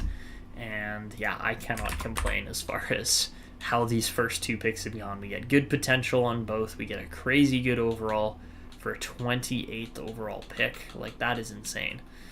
Keep an eye on Mr. Muller there. He's number 9 as well, which is, a cool number, something we haven't really seen. And I believe, by the looks of it, Olszewski is still available as well. We are going right down to the very pick, pretty much. Let's see how the rest of the second round was, because I didn't see too many. Imonen was good. That makes sense. We knew he was going to be good, but Ferraro was 58 rated, so nothing insane, but still pretty solid. And then, Schumacher was 47 rated, so I'm glad that we got Markstrom instead. But yeah, for this next pick, we're going to take Dante Olszewski. There is a good chance that he what's the word I'm looking for? That he is not a low elite defenseman. I'm hoping he is, but we will have to wait and see. He does have the gem status at least, which isn't a bad thing, but we will take him here, and he is indeed a low top 4. So that one kind of stings, but we knew there was a chance of that happening. So we'll take it as it is, and yeah, could have been worse, obviously, but, you know, pick 94, it could also be better at the same time. So that's our first Canadian, I believe, because he was playing, yeah, in the O. All right, so over to 127, and at 127, we don't really need to pause too much on this. We know who we're taking. It's going to be Thompson, as we do just miss out on Olesen. I probably should have gone with Olesen. He's better potential than Olszczak, but you hit on some, you miss on some. That's just how picks go. All right, see you later, Peaceful. Have a good day. Probably heading home from class, yeah. All right, but yeah, that Olszczak pick could have been better. It is what it is. And for our next pick, you know, as much as I could take the risk on Marcoux, and I'm probably going to regret not doing that, we're going to go with Colton Thompson instead. Yes, he is 19, but, you know, left-handed Canadian sniper, we'll take it, and he's 52 overall. So nothing absolutely out of this world or insane, but also not a bad pick. We're stocking up on our wingers because I know that some of our wingers have really not regressed, but we've just kind of started to see a lot of guys progress up and out of the AHL, and these are more so the guys that we're drafting for the AHL in the near future. So, and then once they, you know, make their impact on the AHL, then they have an opportunity to actually make it up into the next team. But yeah, let's see. Okay, so Hart was good too. He's a grinder center though. How good was Marcoux? I didn't see him use top 9. Okay, so we definitely made the right pick there by taking Thompson. And then for our next couple picks, we're going way the heck off the board, as we had kind of discussed already. And we're going to take Vic Boyce on this one. I think I actually have the last few players pinned. Yeah, I have, well, almost all of them. I have most of the last players pinned. But yeah, Bobrovsky's probably going to be the pick over Liam Carlson. And yeah, for this next pick, we're going to take Vic Boyce, 19-year-old Swiss player out of the NLA. And yeah, he looks really good. 50 overall. Really just can't complain about that. And then if that gem status does ever kick in, then that's going to make everything even better. Because yeah, 5th round pick that could turn out, that has the potential to turn out, would be amazing. So we just miss out on Barlow there. We probably could have taken him at that pick, but it is all good. Hrivik was that 20-year-old goalie that we never really bid on, even though he was definitely available. But there is all your other picks after our most recent one. Nothing really too insane. Like, nothing really at all, if I'm being honest. Like, Locke was probably one of the best potential players remaining there. But yeah, if we look at all the potential here, it's like, yeah, there's not really a whole lot, if I'm being honest. So yeah, we'll take Philippe O'Neill, and then we'll take Jakub Bobrovsky as our last 2 picks. So let's start with O'Neill and hope and pray that he is actually as good as advertised. And he is indeed another sniper, this time a left winger rather than a right winger, but we will take it. And yeah, a 50 rated sniper yet again, another gem status 50 rated sniper. Cannot go wrong with that for your 6th round, so we will absolutely take that. And then over to pick 226, and we might see 1 or 2 low elites pop up here, but I doubt there's going to be that many. And alright, looks like, yeah, really not a lot in the 7th round at least. There was another Valaquette there as well, but I am happy with who we got. Yeah, I'm extremely happy with who we got. We've done some really good drafting here. And Jakub Bobrovsky will be our final pick. Hope and pray that he is low elite. And he is indeed low elite. Look at those picks. Bang, bang, bang. Let's go. Drafting like a genius. That is one of the things we definitely try to do here, but it definitely turned out today. We literally did not have we had 1 bad potential player, and that bad potential was a low top 4 in Dante Olszczak. Everybody else, good potential. I'm super happy with that. Wow, what a draft. What a draft for the Newfoundland Growlers this year. We absolutely knocked that one out of the park. And yeah, Matthias Mahler is definitely the player I am most excited for because we just immediately get to sign him and throw him into definitely the AHL, maybe even the NHL, but we'll have to wait and see. But yeah, that is it for this draft. We don't see anybody else really go late there, but what can you say? It was just a great draft for the Growlers there. Let's go.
Okay.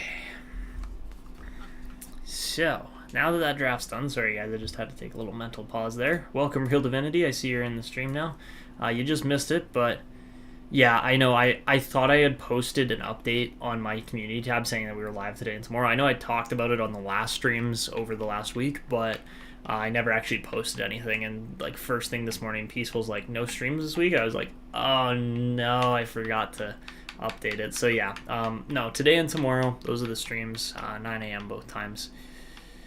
But yeah, we just had an absolutely knock it out of the park draft. You probably just missed that, but if we go and look at all of our unsigned players here, we got this guy, Matthias Mahler, 28th overall, absolute draft steal by all accounts. And then after that, we got Olszczak in the 3rd round. We got Markstrom in the 2nd round. And then besides those two, so Markstrom, Olszczak, and then we started kind of picking off the board. So we got Colton Thompson 4th, we got Vic Boyce 5th, we got Philippe O'Neill 6th, and then we got Jakub Bobrovsky 7th. So yeah, we got a ton of good picks. Like we just knocked that draft right out of the park. So yeah, that is where we're currently at. We've drafted some really solid depth pieces for the near future here. Malmstrom's kind of the only guy that we're looking at. Look at that, Ludwig Modin. I knew it was possible. 87 overall now. He's looking really good. But yeah, this team overall is in the right spot. It's just a matter of we need to win games. So yeah, exactly. That was a haul. Absolutely. Okay. So after this season, like, yes, we've got Stefan Mures, we've got Leonard Strudwick to sign. Those guys are going to want some money, but also probably not nearly as much money as we would need to offer other players. Yeah, it's going to be nice. I think they're going to be worth whatever money we spend on them. We could extend Sanchez for 1 year or 2 years, but I just don't know if that's needed. Like, you look at our system, Sawyer Saunders is going to fill that backup role without a doubt. And then you got Delmore and Standard, and then, yeah, Malmstrom as well. But I don't know. What do you guys think? Do we sign Sanchez? Do we let him walk? Do we keep a good goaltending tandem? Like, I don't know exactly what to do here. I would love to know what you guys are thinking, though, as far as the comments go. Because, yes, we have to sign a few guys, but not all of them, necessarily. we go to all the expiring guys, like most of these expiring guys are not big name, make or break the team kind of players. And while some of them are going to be worth it, a lot of them probably aren't going to be worth signing here. Like, it's unfortunate, but yeah, guys like Artmeyer and Ricci and Tan, they just haven't really developed over the past couple of seasons. But yeah, we'll have to wait and see. But yeah, let me know what you guys are thinking in the comments as far as, do we sign Caden Sanchez? Do we not sign Caden Sanchez? I don't know exactly what to think about it, but yeah, we'll get our scouts and coaches signed here quickly. That shouldn't take very long. I guess it's just scouts here at this point. We have all our coaches signed up. And yeah, quite a few guys not retiring there, but just needing contract extensions. Yeah, there's a lot. Sanchez is asking for 7.3, which is pretty high.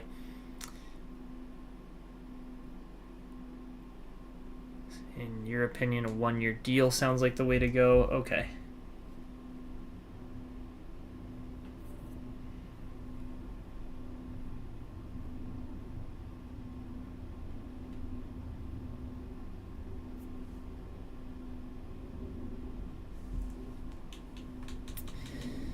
Okay, so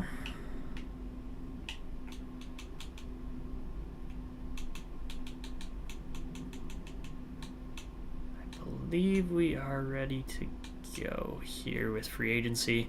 And honestly, guys, I think this is where we're going to wrap this episode up. We're going to cut it here, obviously. We'll do free agency, off-season, and then just simulate right through the rest of the next regular season here coming up. But yeah, that is where we're going to wrap this one up. For everybody watching on the edited side of YouTube, of course, everybody in the live stream, we are going to continue.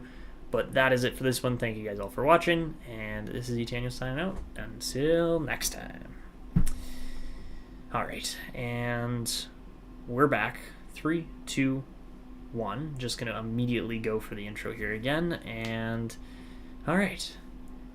Hey guys, how's it going? It's Etanios here. Welcome to episode number 28 of this NHL 24 Draft to Glory franchise mode here on my channel with the Newfoundland Growlers. Today we are getting into the 2035 off-season re-signing phase free agency and then the 2035-36 regular season sim.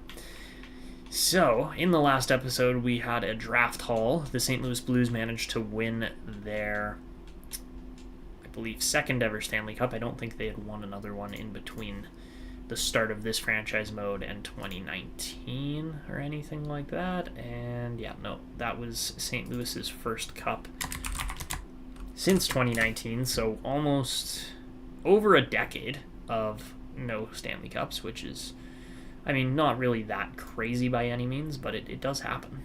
And as we get into the off-season here this year, we are really just debating. It's not even really a debate because the comment section seems to be quite on top of it right now as far as we should extend Caden Sanchez because he is going to be the solid backup goalie for us here in the near future. Or not in the near future, but in the present, because you look at how this team's progressing and aging. Like our oldest player here, Oleg Vasilyev, is 30 years old now. Like, he's played a full 12 years in the league, which is crazy because it doesn't feel like it's been that long, but it has. So we saw that goaltending tandem in St. Louis. That is a great point there, Donnie. Yeah, that I can agree with that. So yeah, when we look at our goalies right now, the only one that we need to sign is Sanchez, and by having Ludwig Modin locked up at that $8.625 million for the next 8 years, we're golden. We are absolutely set here. So while we could, oh my god, you go 8 years, he wants 13. That's insane. Okay, so we could even do, could we do 2 years? I don't think we're going to do 2 years. I think we'll do 1, and then by then we'll hope that Sawyer Saunders, who's been absolutely amazing, we'll hope that Saunders is really ready to fulfill that backup role in the NHL. I mean, he pretty much is right now, but the only issue I have with that is that we're going to have to sign Levshinov here coming up. Now, is Levshinov going to want as much money as he did on his last deal? I'm going to say probably not. $7.6 million is a lot of money for a top 4 defenseman. And then we got Zykov the year after that. So those are the numbers and names that we need to pay attention to here. And besides that, like, who do we have? We've got Tuzolino and Kuiper. Tuzolino's going to want a good chunk of money. I'm going to have to assume Healy as well. Yeah, Healy's going to want some money for sure. So we'll see what happens here, because we might be walking certain guys depending on how things go. And I don't really want to have to do that, but that might be the case. Like, we might not have any other choice, really. So, yeah, that's where we're currently at. It's a bit of a, it's a bit of a tough scenario. Free agent, or not free agency, but the re-signing phase is always just the most tedious and meticulously planned part that we have to do. But, okay, by the looks of it, we're going, yeah, we've got 3 big names coming up, so. Yeah, the 3 big names are Levshinov, Healy, and Tuzolino. Those 3 names we want to keep around. They've been great. But for the price and everything, if we go 7.075 for the 1 year, it'd be a $6 million deal. $6 million for 1 year. We can do that, and then hopefully that's going to be the key to the cup, because that is exactly what we need here. Besides that, we will explore the Levshinov and Kirka extensions here coming up pretty quickly. We need to sign some of these guys to 1 and 2 year extension deals. Georgia's going to get some money, or not some money, but just an extension in general. We'll keep Zamnov going, and then, yeah, I want to sign Ricci, but I don't know if we're going to have the space for it. We'll see what happens. I think we are going to have the space for it, just barely. But other guys like, Elijah Primo, I just don't think he's going to be good enough to make our team, if I'm being honest. He's 60 overall. Yes, he is only 19. We could maybe get rid of somebody else instead, but I don't see that happening. Our right wing is on a very expiring timeline here. Like, everybody's expiring here pretty quick. I mean, actually, you know what? Let's move Peyton Engel. The 11 overall difference with 7 years. Age difference in between. It's time to buy Engel out, so we'll do that.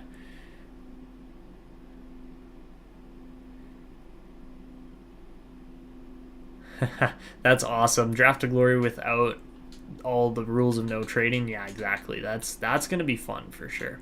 So yeah, we will sign Primo after releasing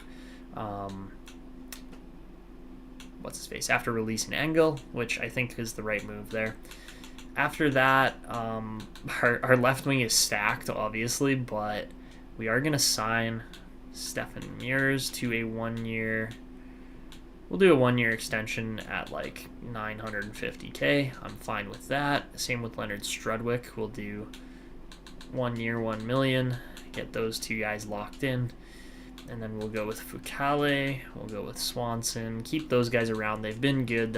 They're a big reason why the team's been winning so much. I think we need to sign Tan, but I don't know who we're releasing in exchange. Probably Tuomainen. Maybe not, actually. Like, Tuomainen's better.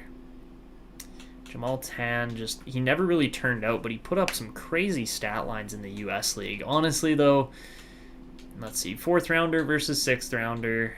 2-way forward versus playmaker.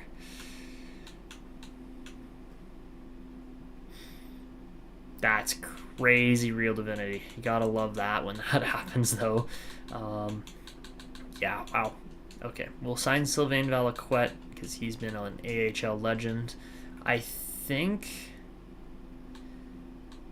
Kyler Denny's probably done with his team, if I'm being honest. Like, we're gonna just clear up his roster spot. 6th rounder, he put up some decent points over the years. Like, he had a couple 50-point seasons there, but he just never progressed at the rate we were expecting him to. Like, I genuinely thought he was going to make the NHL at some point, and he just never really got good enough to do that. So, it is what it is. It's a little sad when that happens, but it is what it is. And yes, you are seeing a 6'7", 229-pound monster there in Montador. But with our current team setup and everything, I think we cannot release Sekras. We have to hold on to him because he just had a monster season in the playoffs. But on the other hand, Roger Castles is definitely his time. Montador has to make the league. I hope he does. It'd be really cool to see. But what we are going to do is we're going to sign Art Meyer as a depth guy. He's bigger than Zdeno. That's the scary part. Is he's going to be bigger than Zdeno Chara. Size-wise. Or maybe not size-wise, but weight-wise. Brewer's going to get walked. And then we're going to see if we have enough room for Muller. I think we do. Because I really would like to sign him and keep him as a kind of a tweener kind of spot between the NHL and AHL, because I think he's good enough to play there. But also, like, look at these. Like, our center depth is actually really good now. I'm very happy with it. It's been way better than I was expecting. So let's advance a day or two here. We'll get most of our scouts back and most of our players back. I don't see why too many guys would decline. We do get Primo there, so we should get pretty much everybody. It looks like we're getting everybody except Sanchez, of course. He's going to be difficult. That's not really a surprise. So let's go. We'll just go 1 year, $7 million. I don't really care. That money's coming off the books as of next year. And then I think we should have the spot to sign Muller. I'm going to leave it open just for now because who knows, there might be some crazy free agent available. So we'll keep an eye on that, but let's see. Looks like Sanchez does re-sign with the team. Works for me, so let's simulate up to free agency. We'll get a few more scouts done here. And then, yeah, we can just sign Muller whenever we want, really. And we're going to clear off our entire block there because we don't want or need anything. What we need is a team performance, as far as we need the team to actually show up and win. That's pretty much it. At least in the playoffs. NHL, regular season, just get into the playoffs. That's all I really care about. Anything can happen once you get there. But yeah, let's go browse free agency. You never know what's actually going to show up here. Jack Hughes makes free agency. That's crazy. He wants less money than Seth Jarvis, though, even though he's 93 rated and Jarvis is only 88 rated. That's crazy. Look at this. Phaneuf makes free agency. Francois Phaneuf. Definitely not a guy we can pursue, but, you know, it is what it is. And is there anybody else that's actually worth looking at? Probably not. Yeah, most definitely not, unfortunately. But that is how it goes, so. Alright, how are the goalies looking? Couple goalies there that are actually not bad. They are all drafted, though, so it doesn't really matter. This guy, Quentin Cohen, actually looks pretty good, so that is somebody to maybe look at and consider. Needs the damn cup. Exactly, Donnie. You are absolutely correct. That's literally it. What do we need? Nothing. What do we want? Only one thing. Only one thing. It's guys only want one thing and it's disgusting. No. It's hockey players only want one thing and it's the Stanley Cup. That's it. That is simply it. So we're going to go turn off auto-rotate on the goalies because we don't want to mess that up yet again as we did in the previous year. Okay, everything else is looking good. Crank that up, no. Out of all honesty, though, where's the penalty time scaling? That's the one we want. Okay, so let's bump that down to like 5 out of 6. Yeah, probably 5's fine. I noticed when we were actually talking about or commentating on the last playoff game there, the team just, we just couldn't really kill off that penalty quick enough. So let's go to contracts. Let's sign Matthias Mahler. He's simply the best player in our system right now, and boom, immediately with the team, we're ready to go. Rocking and rolling. I'm ready. Okay, I'm ready. The whole team should be ready. So let's sim to the next season. I'm going to predict that Ludwig Modin is 89 rated by next season.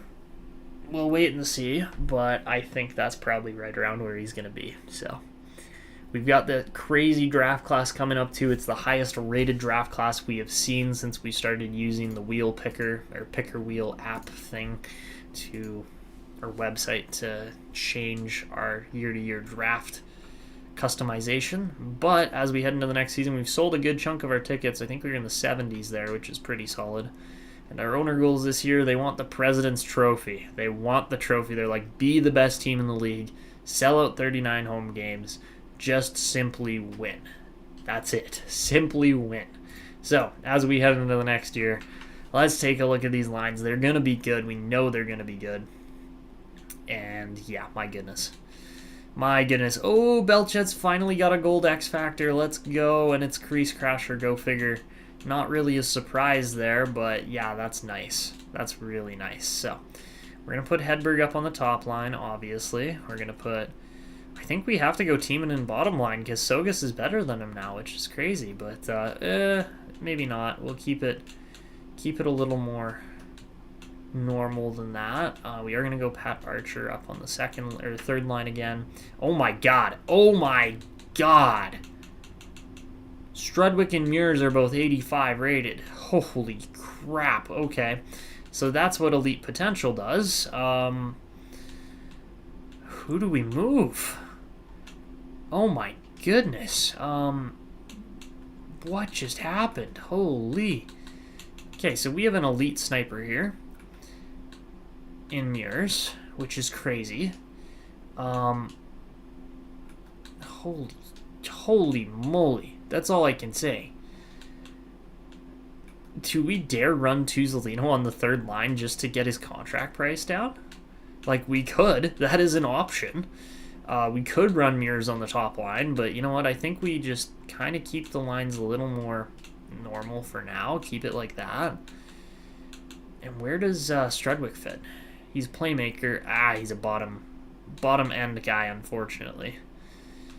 But does anybody have good face-offs? No, not really. Okay, well, that's a tad bit unfortunate, but we'll make it work. Like, I mean, Kuiper's out, obviously, because we have an 85 rated Strudwick that can play there instead.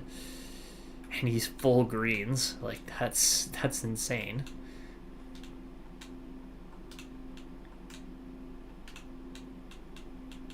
Honestly, it doesn't really matter which way we play the lines. It's more so just that Healy's on the expiring deal compared to, like, we could play it like that.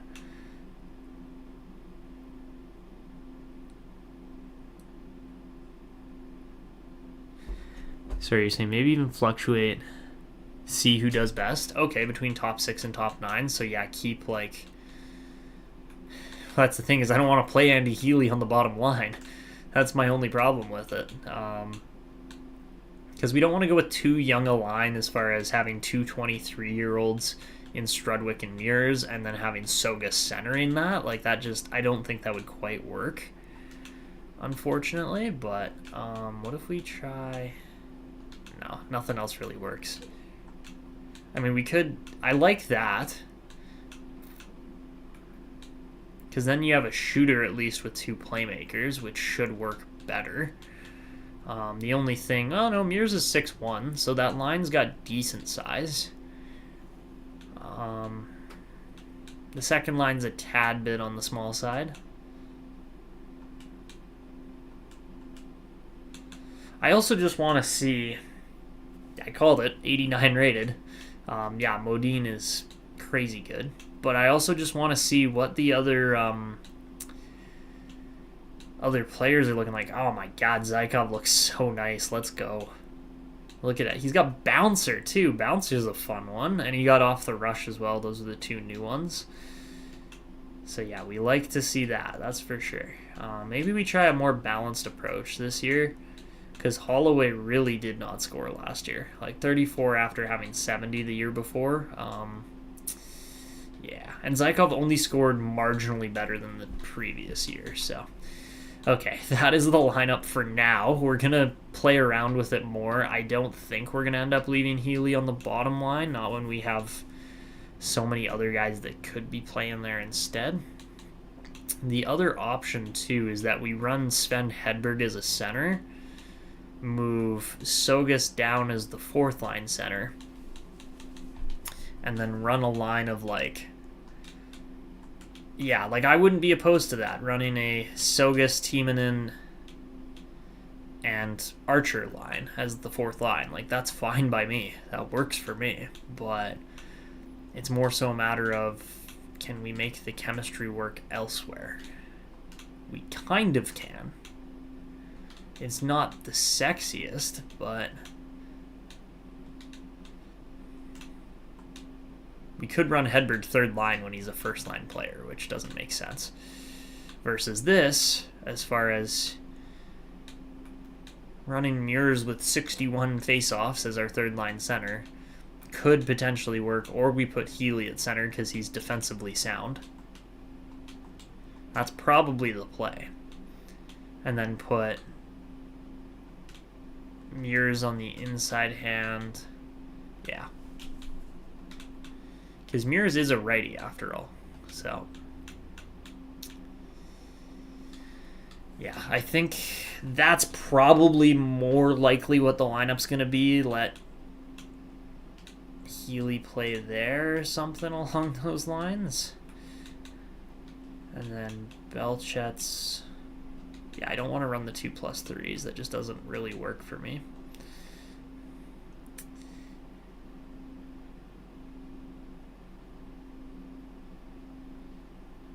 True that, Real Divinity. True that.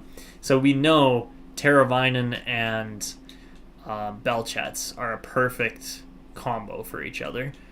The thing we'll probably do here is let's run, because we're rolling 3 lines, right? That's the other thing we have to think about, is because we're rolling 3 lines, it means all 3 lines get pretty well equal play time.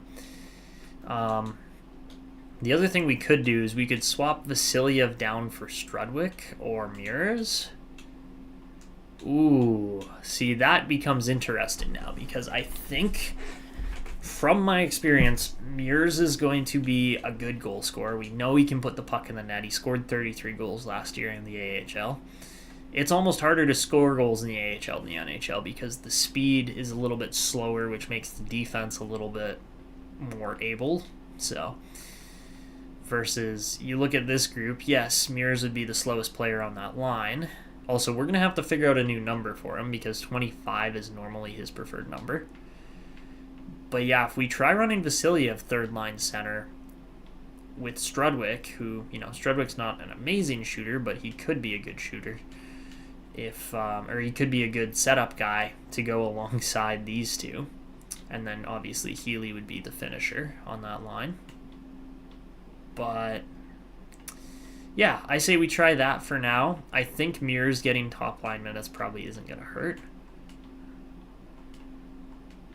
And yeah, we're not gonna run that. Although that Tuzolino, Teravainen, and Belchet's line is great, it doesn't actually change the chemistry much if we play around with it like this.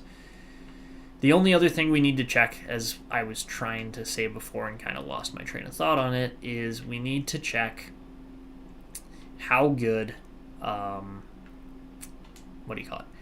good the contract extensions are going to look, or how bad the contract extensions are going to look here. So we'll see what happens with that. But at this point, Vasilyev's out. We're putting Hedberg in because I just think Sven Hedberg has higher scoring potential than Oleg Vasilyev. We can put Vasilyev on the second line. I got no real issues with that.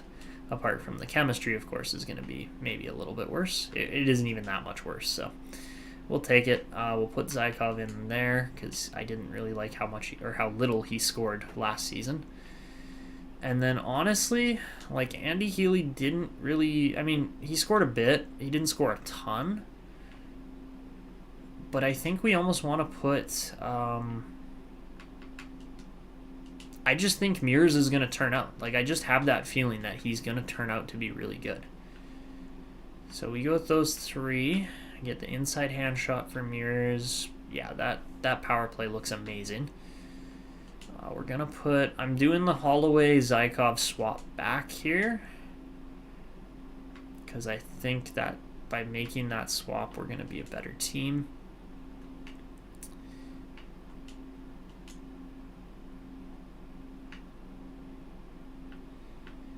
And yeah, Vasilyev, again, Vasilyev's out for Hedberg for me. That's just...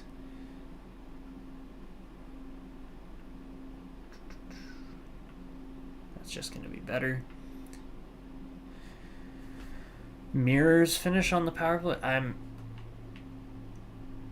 Are you trying to say Mirrors finish on the power play? I'm a little confused by that. Sorry. Second kill is not great. The third one's okay, which makes no sense. Let's go Sogas maybe. Yeah, Sogas immediately improves that, of course. that does not make sense to me, but okay. We'll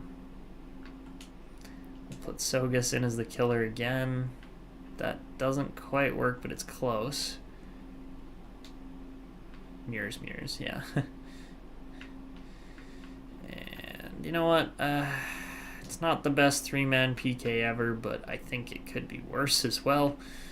What if we put Vasilyev in here? Does he somehow get better? No, he doesn't. That would be really funny if he did. I'd be like, how?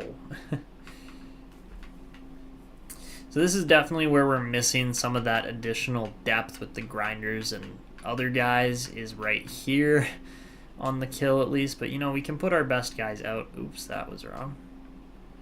Why were you... What? Yeah, okay, so that's going to be our kill for this year. Again, they always put Misa and I don't like it. I just don't like Misa and Vasilyev together because they both seem like shooters, or both seem like passers rather than shooters. So by doing that, when I look at it, I go, why? Why are we doing it like that instead of a different way? And then for our third... Put Vasilyev in as third 3C there. That makes sense. I just think having Hedberg and Misa together means that one of them is going to shoot the puck at least. I don't know which one most of the time because they are very similarly styled. But at least by doing it that way, you know that somebody's going to put the puck in the back of the net eventually. So... Okay, that's our 3-man special units, extra attackers, whatever you want to call it. Vasilyev being third line means that it's actually going to make more sense to do things this way. Let's go Kari Teravainen as shooter 4. And then we have to put...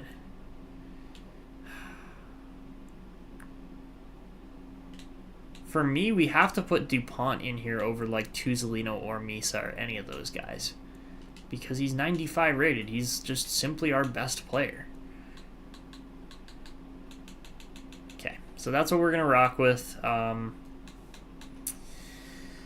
Let's go back, look at captaincies here. Nothing's really going to change apart from Muirs maybe is going to get, instead of 25, we could go with like 7 maybe for him or something like that. I would be down for that. Number 1's not taken, so that's good, because that's Fanty's number, but... You know, 7 would look kind of cool on Muirs. I would be okay with that. It's better than, like, 52's taken by Holloway, 25's taken by Teravainen. Like, just, yeah, give him something like 7. It's nice and simple.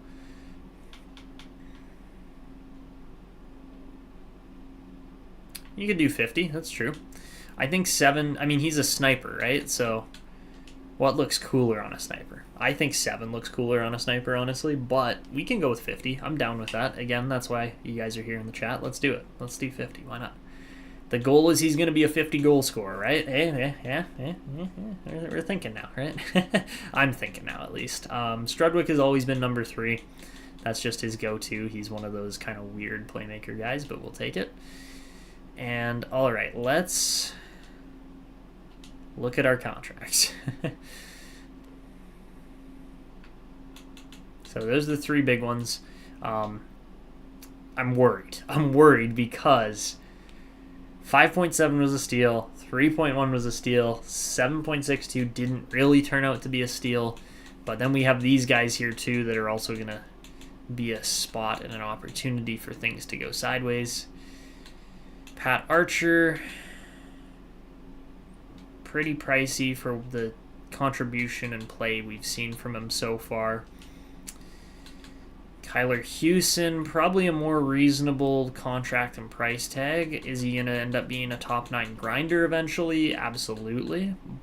But that might be worth it. Kirka, for a second rounder, has really dropped off potential-wise, so that's where we start looking towards other D-men, because that is just an insane price tag. We do have $26 million to play with, fortunately. But at the same time, you look at Saunders, he's coming up, he's going to be ready. We're going to get him for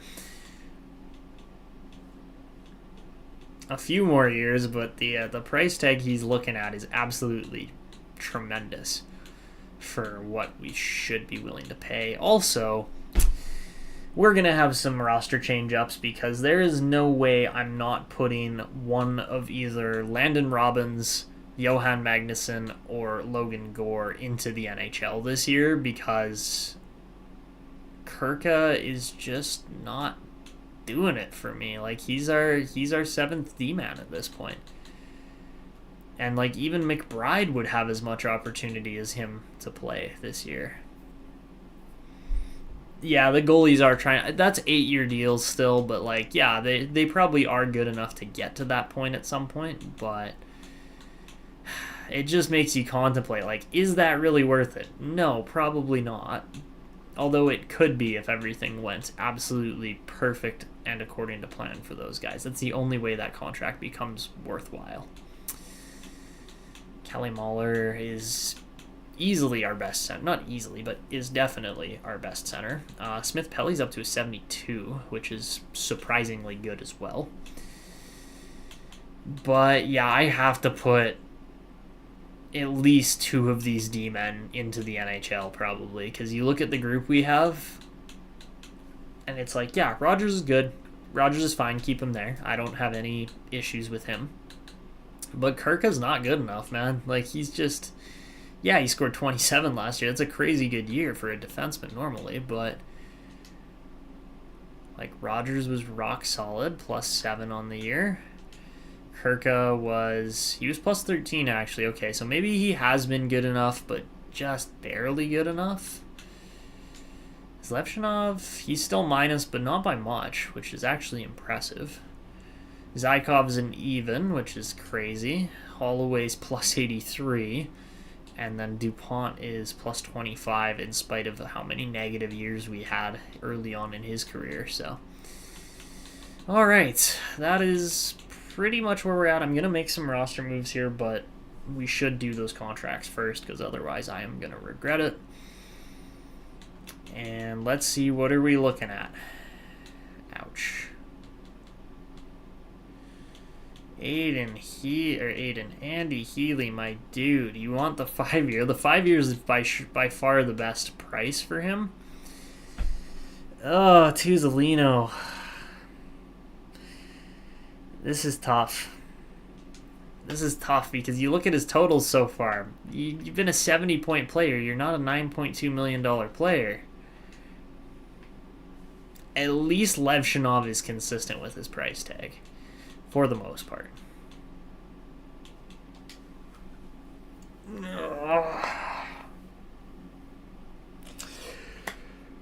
Okay, so I think what we're doing is we're signing Healy. Okay, here's my big idea, guys. And this might backfire right in our face. It might be one of the worst ideas I've had. But just bear with me here for a minute. We spend all our money on these 3 players. Go for the long haul, go for the age, go for the experience, go for these guys hitting right up to 35 years old. Give them all 3 to 5 year extensions, somewhere in that range. Pay them, go through most of our cap space with paying them. And then,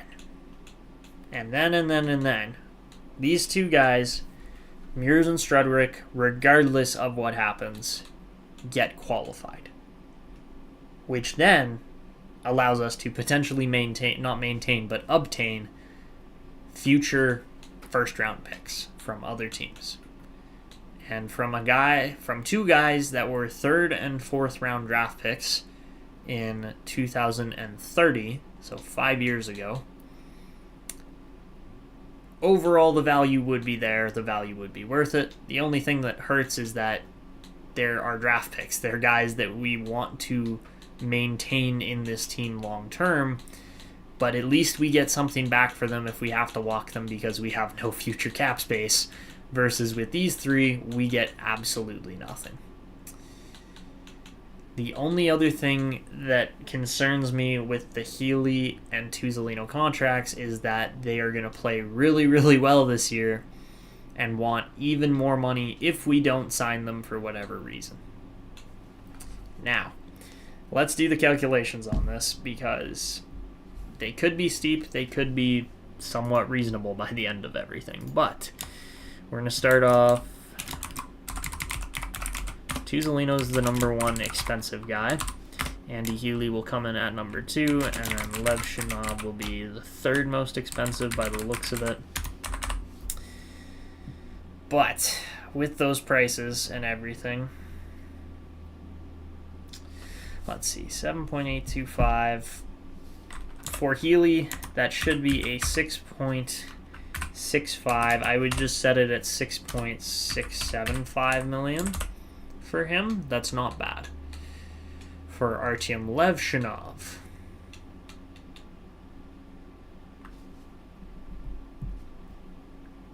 if we went for the 5 years to take him to 35, which is usually when most defensemen begin or do drop off, 8.675 would be a $7.375 million contract. So that's more, actually more than what Healy would want, which I'm not opposed to because Levshinov plays heavy, heavy minutes, whereas we could find other guys to fit Healy's shoes potentially. As far as Wade Tuzolino goes, he has been underpaid for the previous however many years. If we sign him for 3, that seems to be the sweet spot, the number where it's probably going to be worthwhile. 9.2 would be a $7.825 million contract. Let's just call it 7.85 to get him to sign it, because he did take a deal last time and overall has been good, but again, hasn't surpassed more than 70 points either. So let's remember those numbers. I have those numbers written down, but I'm also going to put little X's beside their names as well. Reason being is because we're not signing those contracts yet. I just don't see the need to do that. And we'll see if it's going to be worthwhile to walk Healy and Tuzolino and keep Mears and Strudwick instead. It might be. We don't know yet, but it might be. So that's something to think about as well. Of course, we have all these other crazy extensions that have to happen at some point here. But first things first, I think we pull Landon Robbins up to the NHL, and then probably, probably keep Magnuson down. And we can run Gore Magnuson, Millman Zamnov, and Goudreau McBride as the 3 pairings. And that should be fine. I think for Saunders, we'll sign him for the next 2 years at $1 million a piece.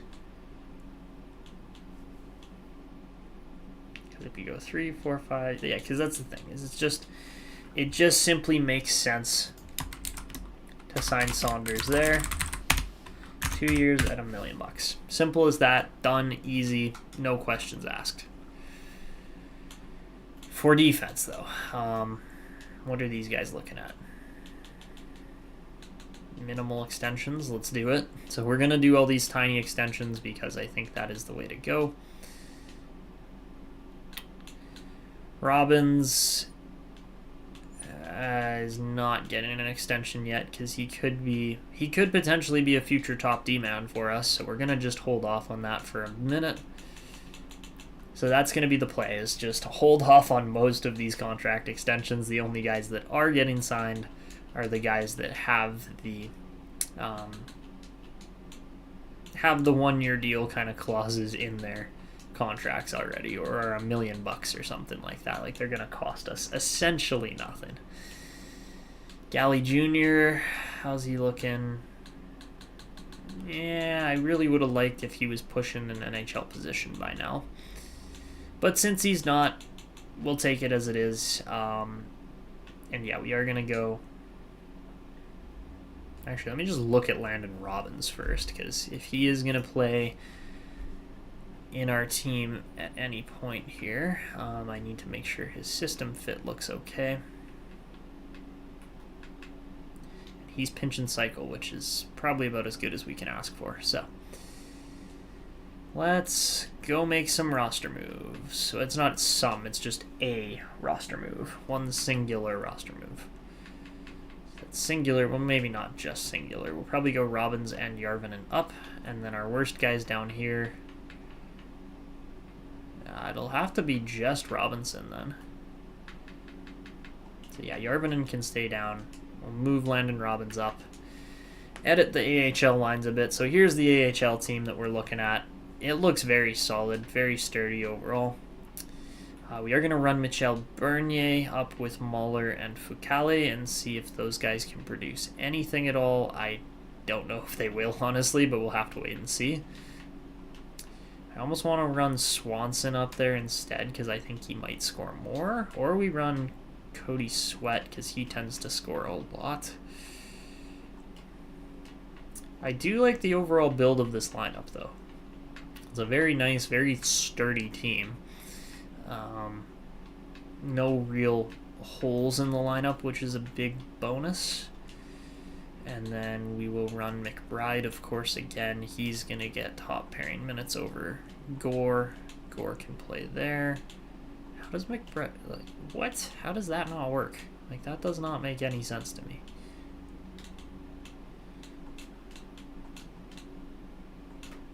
Yeesh. Who else is scratched that should play? Zamnov should play. And I'm going to say over Delmore, although Delmore's been great, no, I guess standard is 3 overall lower. So the standard is a little lower there. You saw what I did there.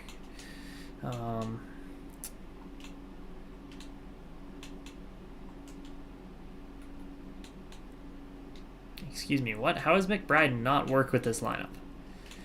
Like, that literally just makes no sense. But you know what? It is what it is. We'll take it. That's what we're going to run our AHL lineup as. It looks okay. The goaltending's extremely good.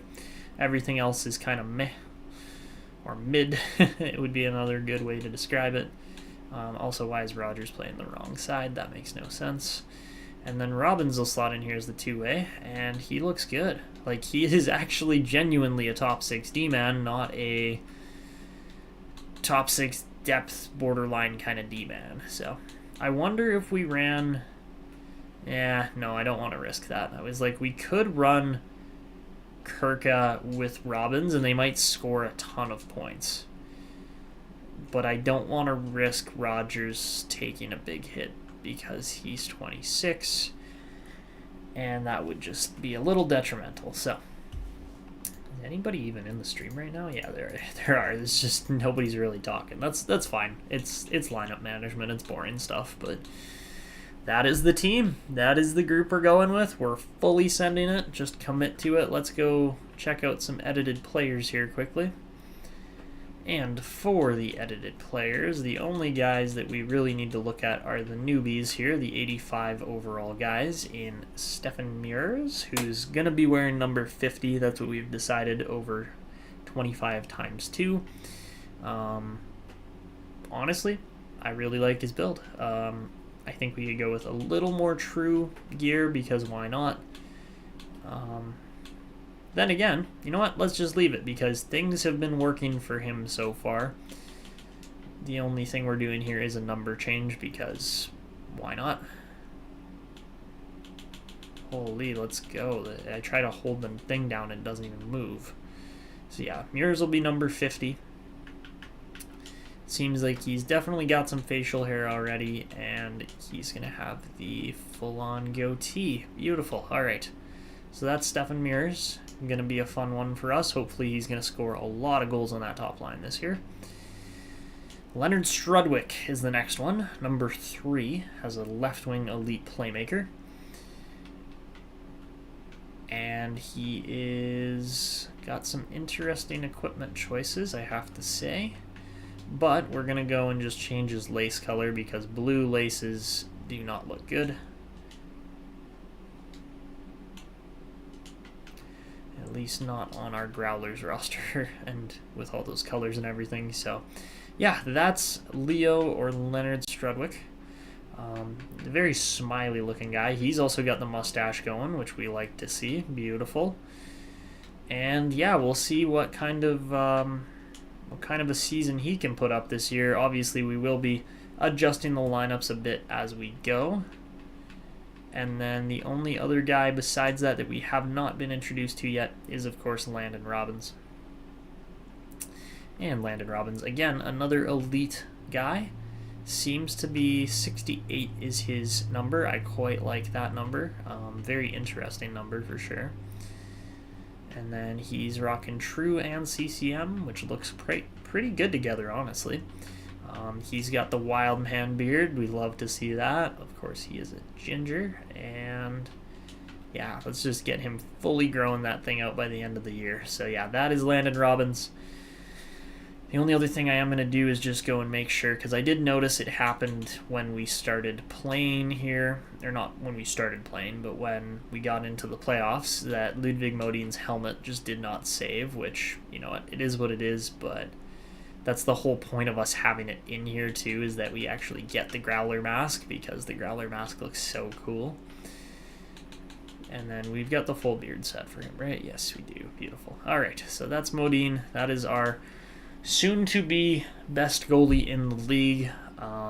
8 years, $8.6 million with absolutely no proof, really, is great. It's going to be absolutely awesome. We're gonna struggle our way through it, and it's probably going to turn out to pay off in the end. So those are our new players. Now we're pretty much ready to get into the scouting and regular season sim and all that.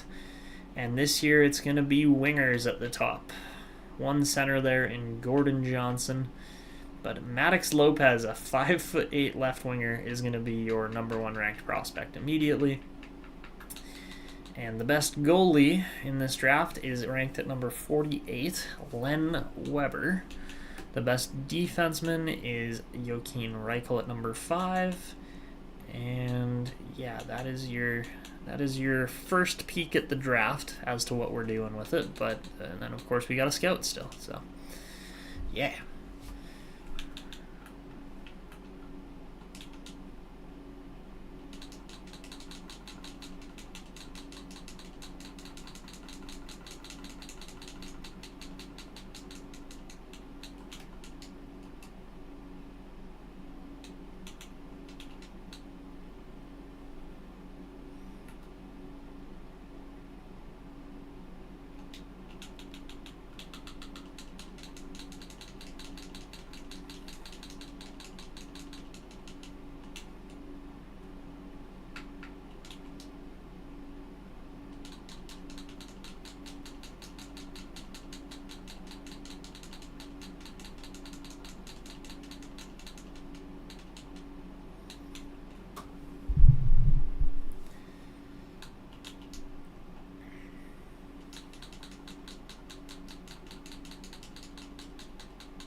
I would bet on there being a lot of good U.S. prospects this year.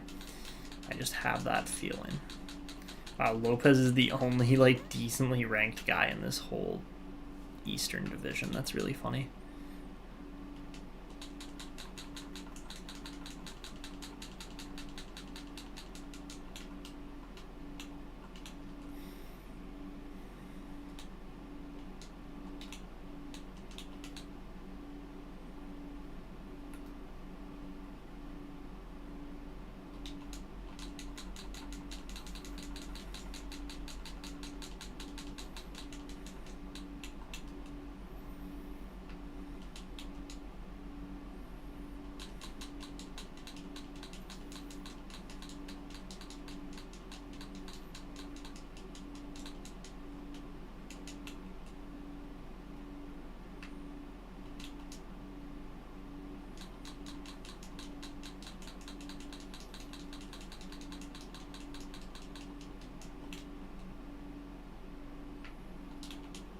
Wow, there's a lot of QMJHL prospects this year, I have to say.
I totally just actually registered what Real Divinity said there as far as put Mures as the finisher, but I did not connect on that until now. That actually makes sense now. I'm like, yeah, we should really set that. That's actually a good idea.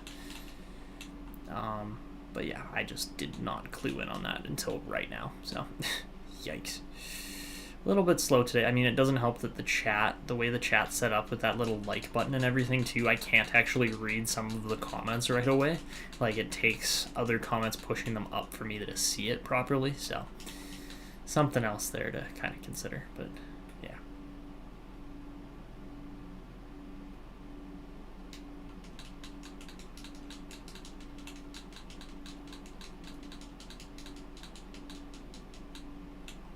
Oh my goodness. So we have 3 dub scouts and we didn't even get every single prospect before the 200 mark scouted in the WHL. That is crazy. So, all right. With that in mind, though, like, honestly, though, this lineup looks so interesting now with 390 rated centers. It's just so strong.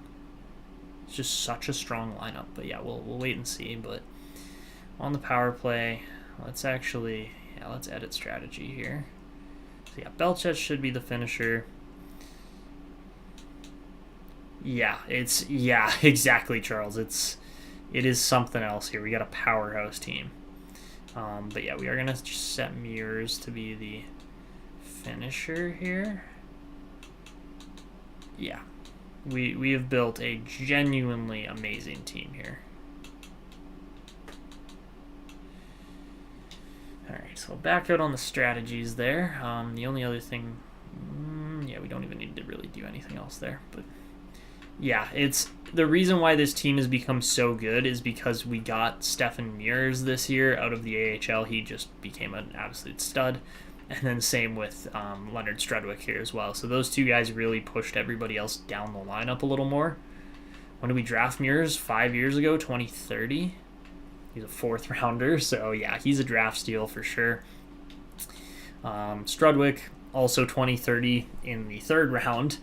So both of those guys they turned out eventually. It took me literal years for them to it took literal years for them to develop for our team.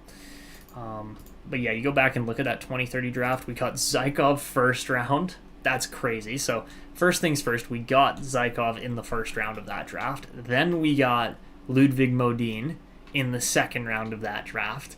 And then we got Strudwick in the 3rd, Mears in the 4th, Zamnov in the 5th, and Zamnov's one of the few guys that hasn't actually made the league yet, but he's right there. Like, Marcus Zamnov very well might make the league still, just based on his size and strength and everything like that.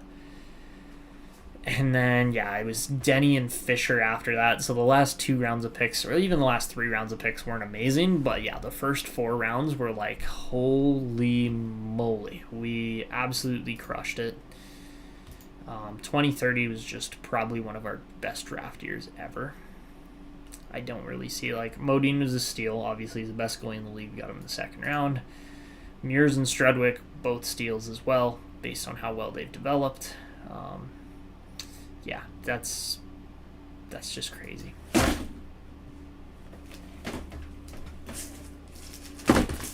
I don't know how, but one of my signs just fell right over on its own. I didn't even do anything, it just fell. That was something. Okay. I also forgot to put our most recent draft into this sheet here. There we go. That looks a little more completed. But, yeah, our team is ready to go. We're running a slightly worse chemistry than last year just because I want to switch up the D pairings a little bit, get a little more production from Weston Holloway. And, yeah, at this point, we're ready to simulate ahead. We finished off the first bit of, first bit of scouting.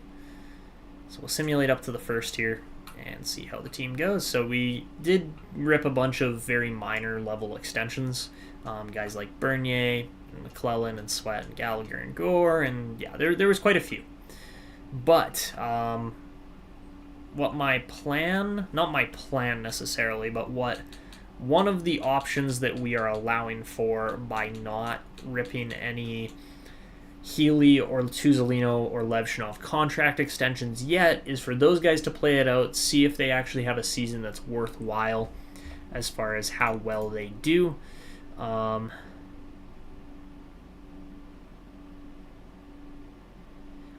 So far, yeah, kind of, honestly. So we'll see. We'll see what happens. But, yeah, no, this team is absolutely crazy how good it is. So let's spend a little less on arena, a little more on promos and stuff like that. We'll do that this year. I do need to go and just set up a bunch of different things. I mean, hey, this team started off pretty well so far, so can't complain about that. But let's just go do some. Well, how's our morale looking quickly? Levshinov's a leader. Mears is a leader. All right, that's a new one. Modine we knew had the potential to be a leader. And yeah, overall, you look at the ratings on this team. Like, we've got how many 90-plus rated players? 2, 4, 6, 7? 6, and soon to be, it could be 7, 8, 9. We could have up to 9 90-rated players on this team. That's absolutely insane. The chemistry down in the system is very good. 85 rating is about as good as it gets. But with that in mind, I did just remember one other thing.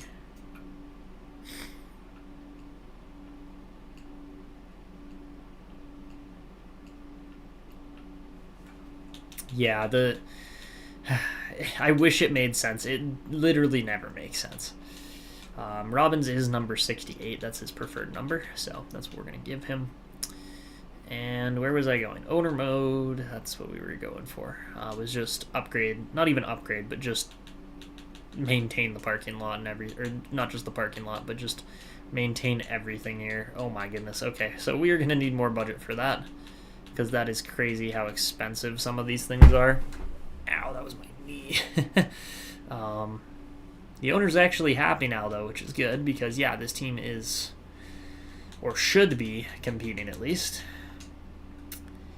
Can you guys hear my computer in the background? Is it too loud? Like, I know the fan is quite loud, so something I might have to look into is getting additional cooling systems. Maybe we do liquid cooling or something on the PC next. That's possibly an option, but we'll see.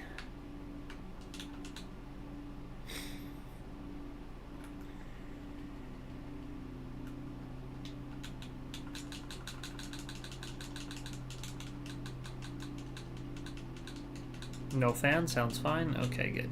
It's very minor. Like, you guys might not even be able to tell that you hear it, but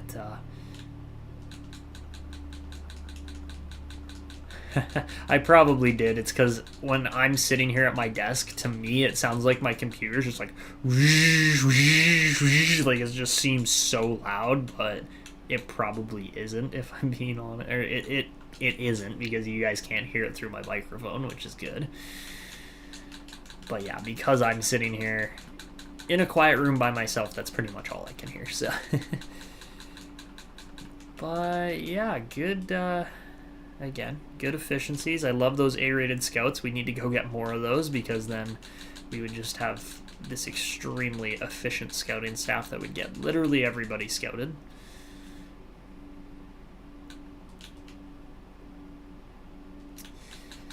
If I'm being honest with you guys, some of these live streams have definitely kind of blended together as far as I'm looking at it. I'm like, okay, when did I actually, like, when did that event happen? Was it in this stream or was it in that stream? Or, like, I've had a few moments like that when I'm filling out spreadsheets and editing videos and stuff. And I'm like, is this the right video? Am I editing the right, like, have I matched up the right number to the right video or not, kind of thing. Like, that has happened to me a few times already.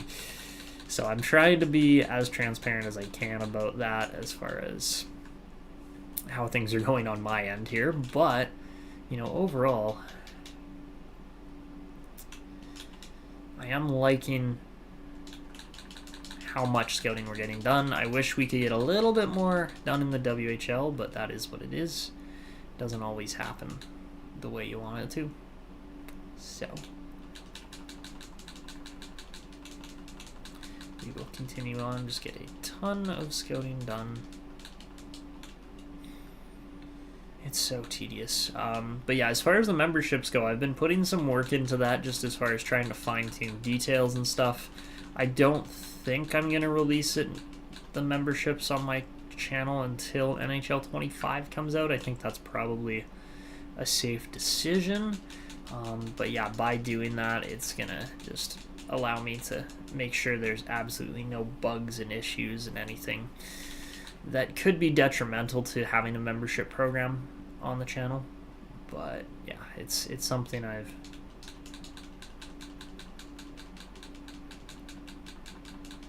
such great timing. What's such great timing?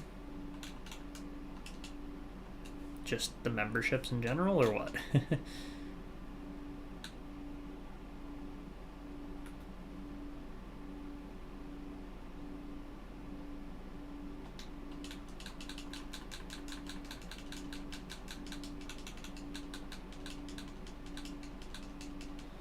Yeah, exactly. Yeah, no, bring it out as soon as the new game starts. Get it done then and there. It'll work out better, because then it gives me, yeah, exactly, it gives me more time to make sure there are no issues with it. So, but yeah, by the looks of it, I'm thinking we're gonna do either a 4 or 5 tier system of memberships, somewhere in that range, and the top one's only gonna be like $10, which, you know, maybe I'm cutting myself a little short as far as that goes, but at the same time, I'm thinking also that maybe, you know, we set up something on Patreon or something like that, where it's like, yeah, this could earn more money too, potentially, if I do it right. But we'll see. I have some pretty interesting plans as well with be a pro, as far as be a pro is just, it's in such a bad state right now, if I'm being honest. They've just put no attention into it over the last few years, but I think I have something that can really kind of spice it up. Setting it up so Peaceful can buy it easily. Exactly. Just absolutely just chirping him. That's hilarious. But yes, exactly. Lol. That is, yeah. Just kidding, but not really just kidding, but kind of just kidding. You know what? Student life, I feel that. That was me for like 4 years. Actually, almost 5. But, once you are able to work full-time, commit your time to actually making money rather than learning new skills and stuff that earn you absolutely nothing up front, it makes a big difference as far as how much additional time and money flexibility you have when you are able to go into work that treats you like that. So, all right, we're done round 2 of scouting. So, now we actually get to see what this team really looks like on rating and on paper and everything. Is it going to be better than other teams we've had? Absolutely. Is it going to be a President's Trophy winning team? We hope so. But we'll see. We did go 8-0 in preseason, so that's a good sign at least. But yeah, let's check out our team ratings here this year. So for the AHL, first and foremost, because if we don't do the AHL, it just sims right past the game, and then we have to go to a different game for it. So for the AHL team, my face cam's in the way, but we have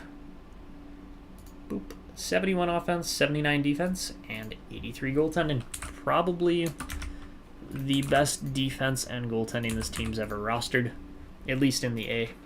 Very solid ratings. I'm quite happy with that.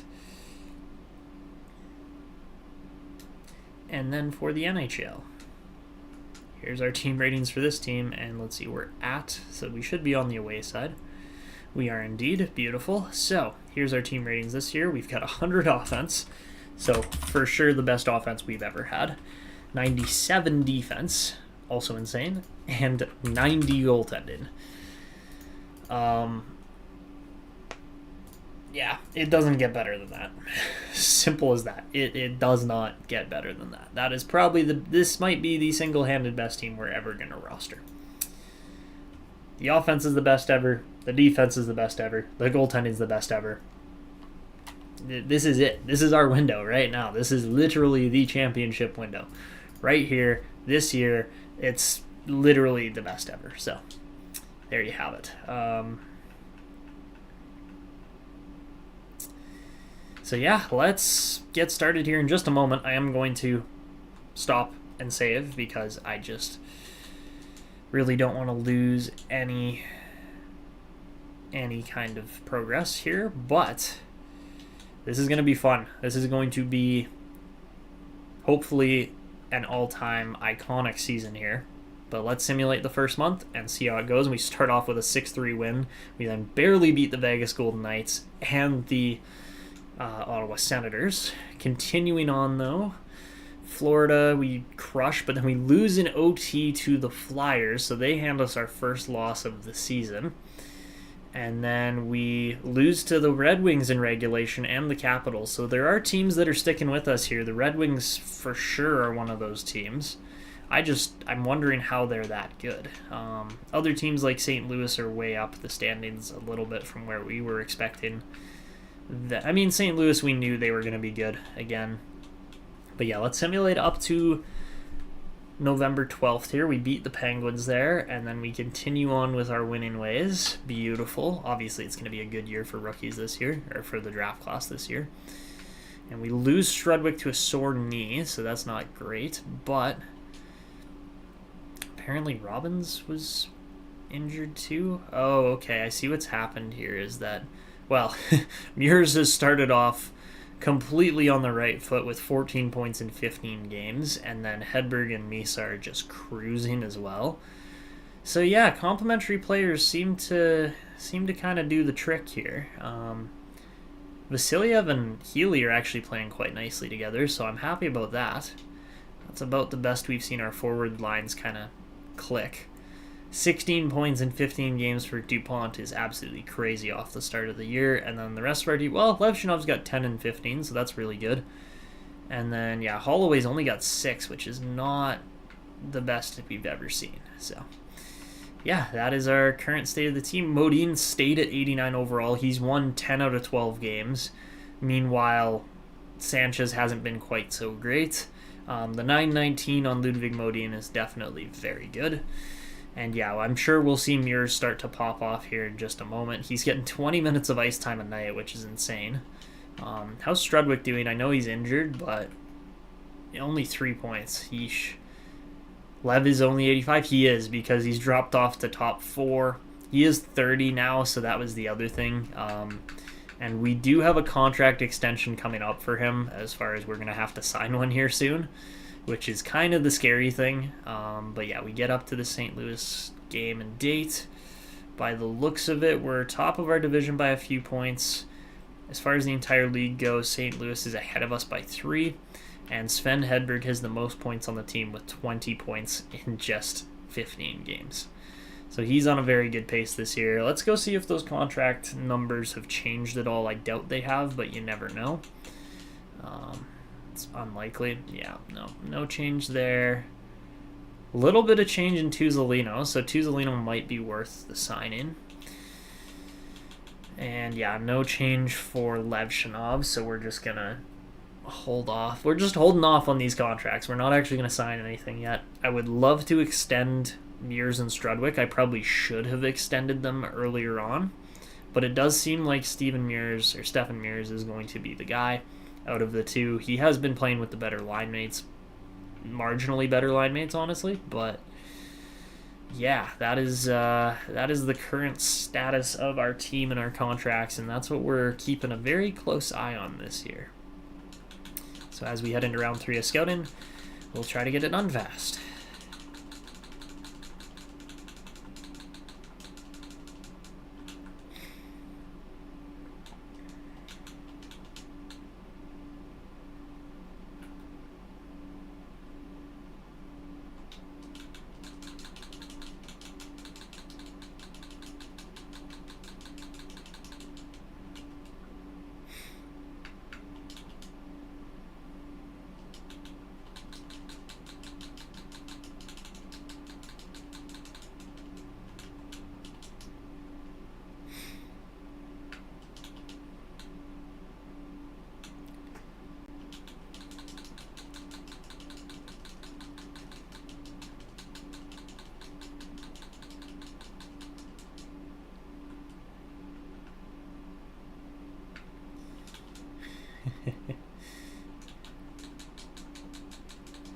Doing the same chant as tier list gamer there, hey, Real Divinity. Let's go Growlers. Yeah, like it's gonna be good. This is, I just have a feeling that this is gonna be our year this year. We've got such a good group of players here that there's no way it isn't. Like, I know those guys were bumped up to like 85s, which is a little bit skewed, and then they dropped back off to 82s, but give Muirs time. He's going to be probably a top player for this team pretty quickly. And then, yeah, who knows how this draft class is going to go, because it seems to be looking pretty good so far. But, of course, we will have to wait and see still. So.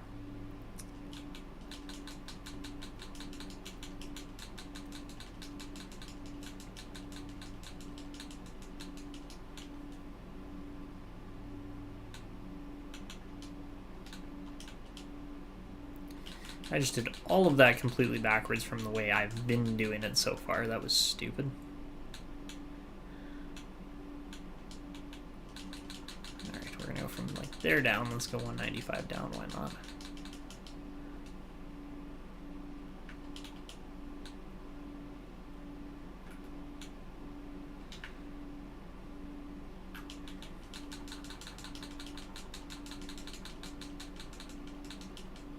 I was pretty close. I was pretty darn close on that prediction.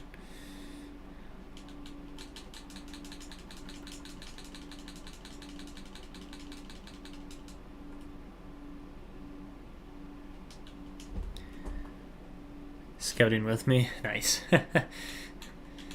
Hey, I mean, it's a good time to do it. Be like, hey, let's see how close my dates end up being.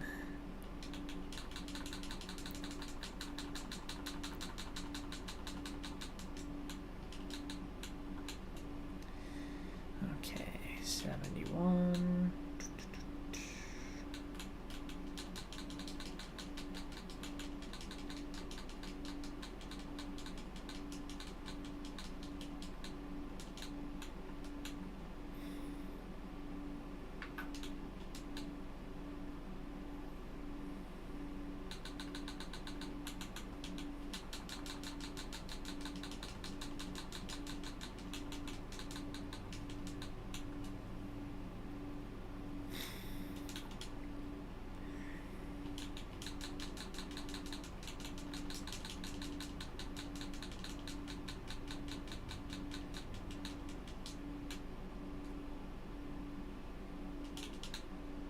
Could have scouted one more guy there.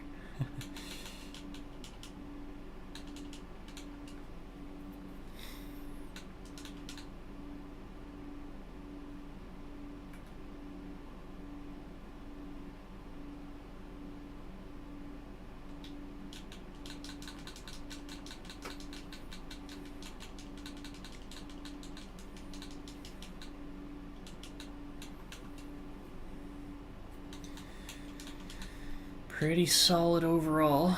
I'm pretty happy with that.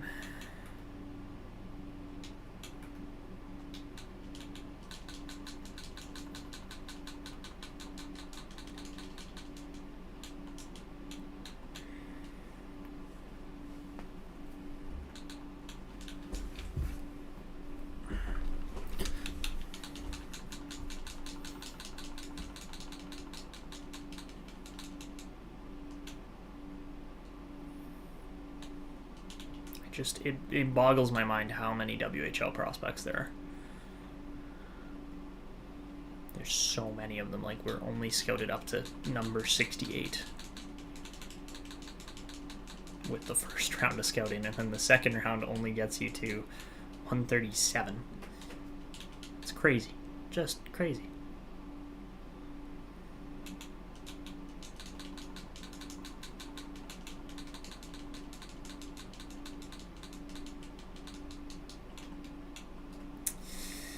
Alright, so that is it for round 3 of scouting now, and we can get back to the calendar. And really, I quite like where we're at. The only thing that's annoying is that there's still quite a few groups of teams ahead of us. Like, the St. Louis Blues are one of those teams for sure. And they're a team you never know, we might end up developing a rivalry with or something. But let's finish off this month of November, and we beat them in overtime. Let's go. It was in a shootout win, actually. Apparently Tuzolino got injured, didn't know he was injured. Ooh, we lose Misa to a sore knee as well. What is with all these sore knees? Oh, my knee, my sore knee. Stop complaining about it, my God. Yeah, we'll move Vasilyev up there for now while Misa's out. Try to land on while scouting? Yes. It's usually just anything before... Okay, so my scouting dates are September 30th or October 1st. One of those two for round 1. Then it's Remembrance Day, so November 11th for the second round. The third round is January 15th, so if I land before that on any of my scouting reports, fine, great, that works. I want to go up to the 15th and stop on the 15th or the 16th of January. And then for the next round, with potential comparison, it goes all the way to May 15th, so the middle of May, so it's a, 4-month, 5-month span? Yeah, it's 5 months worth of scouting right there, just done in one report. And then just anything before, like, June 21st or June 22nd for the final round of scouting. So those are the 5 dates. Again, go watch my scouting tutorial to just find the one. There's the one section of that video where I pull up a white kind of like screenshot overlay, and it gives out all of the dates and details. So yeah, look for that, because that's the one you're looking for. Because its morale is like super highly spiked at the start of the year there, Donnie. So that's why that happens. It's frustrating, but it happens. So we're going to go Misa quick swap. Okay, come on, work with me. Holy con, like, I'm literally spamming this thing around. It's barely moving. Okay, let's do that. Misa goes back in. Yes, put him in all the lines. And then Houston gets swapped for Strudwick. There we go.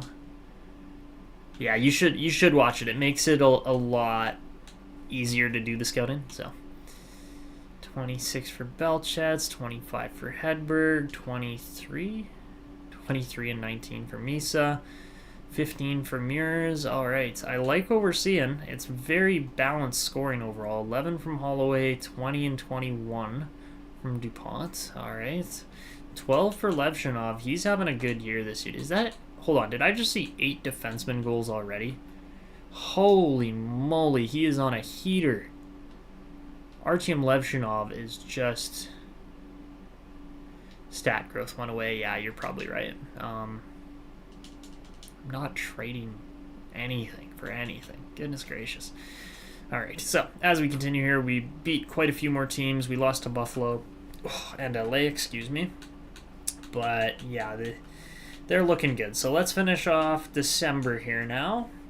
See how December treats us. And we lose one, win one. And let's just continue on. We lose again, and then we lose Weston Holloway to an injury. Great. Thanks, game. Really appreciate that. Maybe you'll give me some pity wins now that we're down one of our top 4 defensemen. Yeah, that's exactly what happened there. We went on a 5-6 game heater. And then we lose another defenseman. Awesome. Oh, boy. Okay. Not our best performance there by any means. I'm thinking we're gonna put Vasiliev, not Siliev. He is Siliev though. But I'm thinking we're gonna put Vasiliev back up on the first line here probably.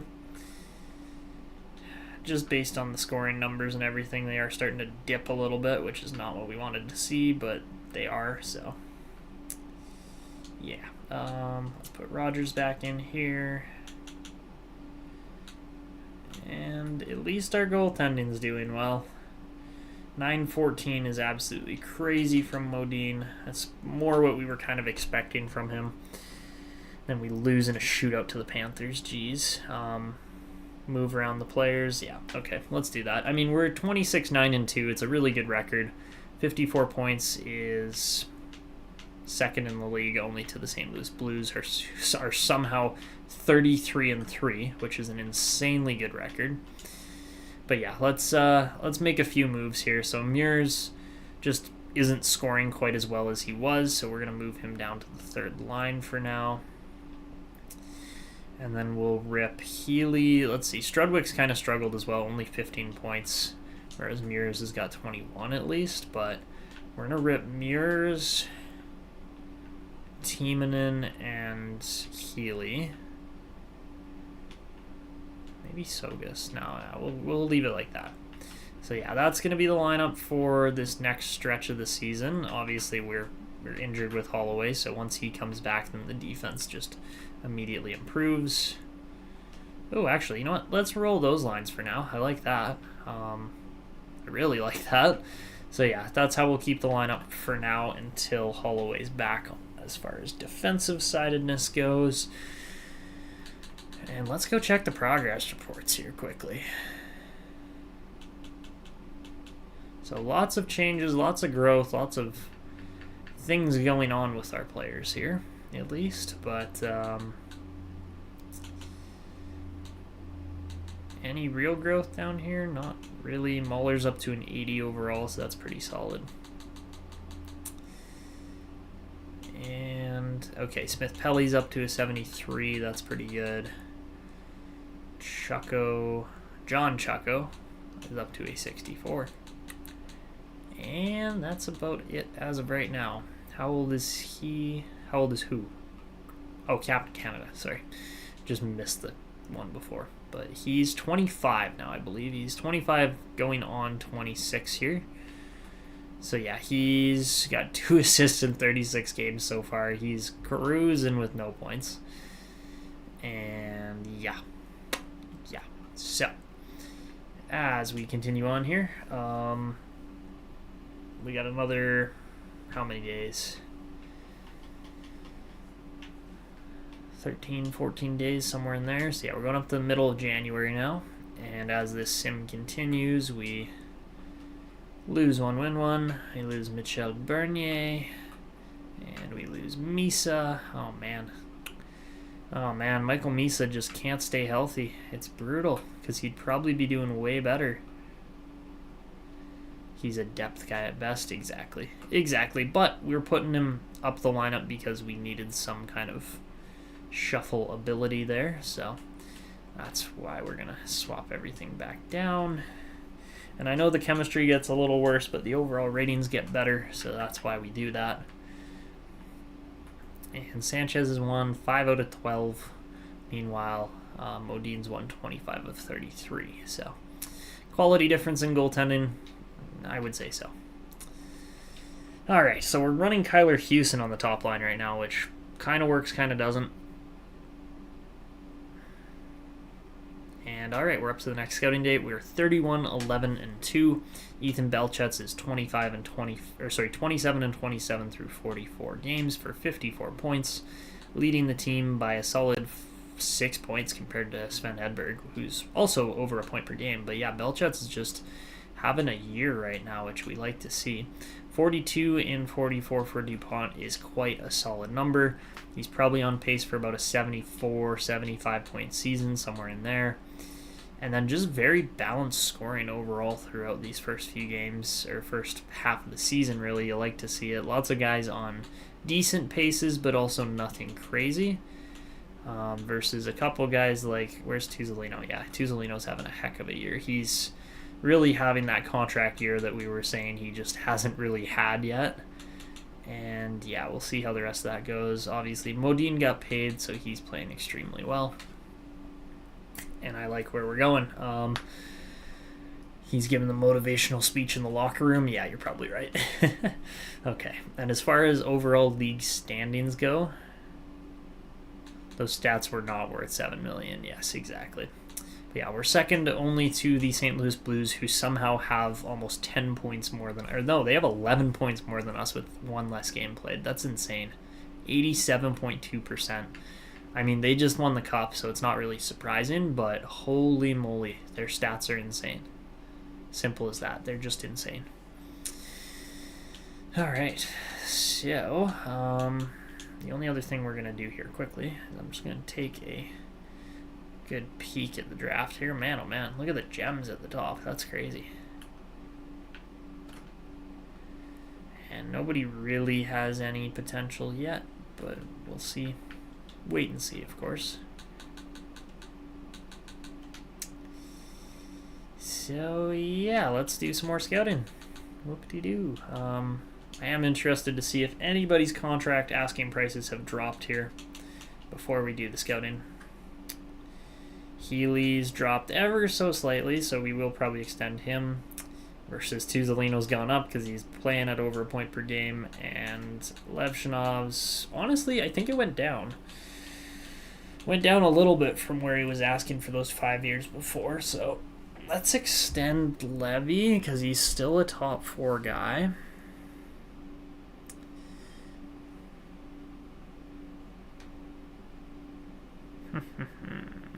What's he going to be? 8.15. So yeah, he'd be 6.9 something million. That's worth it because we were looking at 7.375 before. So if we can get him at 6.95, that's what he's going to cost. If we can get him at 6.95, we'll take it. It makes him the 3rd highest paid defenseman on our team for the next 5 years, which is fine until Zykov gets his extension, because he will get an extension. Tuzolino, on the other hand, is going to want a lot of money, and that might be tough, but we'll have to wait and see. Honestly, Mears and Strudwick, probably worth those contract asking prices. They're nothing crazy, which is good. Pat Archer wants 2.5 for the next 2. I think we just sign some small-term deals here. Like, we'll sign them with the rule of 85, so it'll be even less money than that. So, yeah, let's do these few that we need to. Saunders, guaranteed signed with us for the next 2 years at $1 million. He's going to be by far the cheapest player we sign.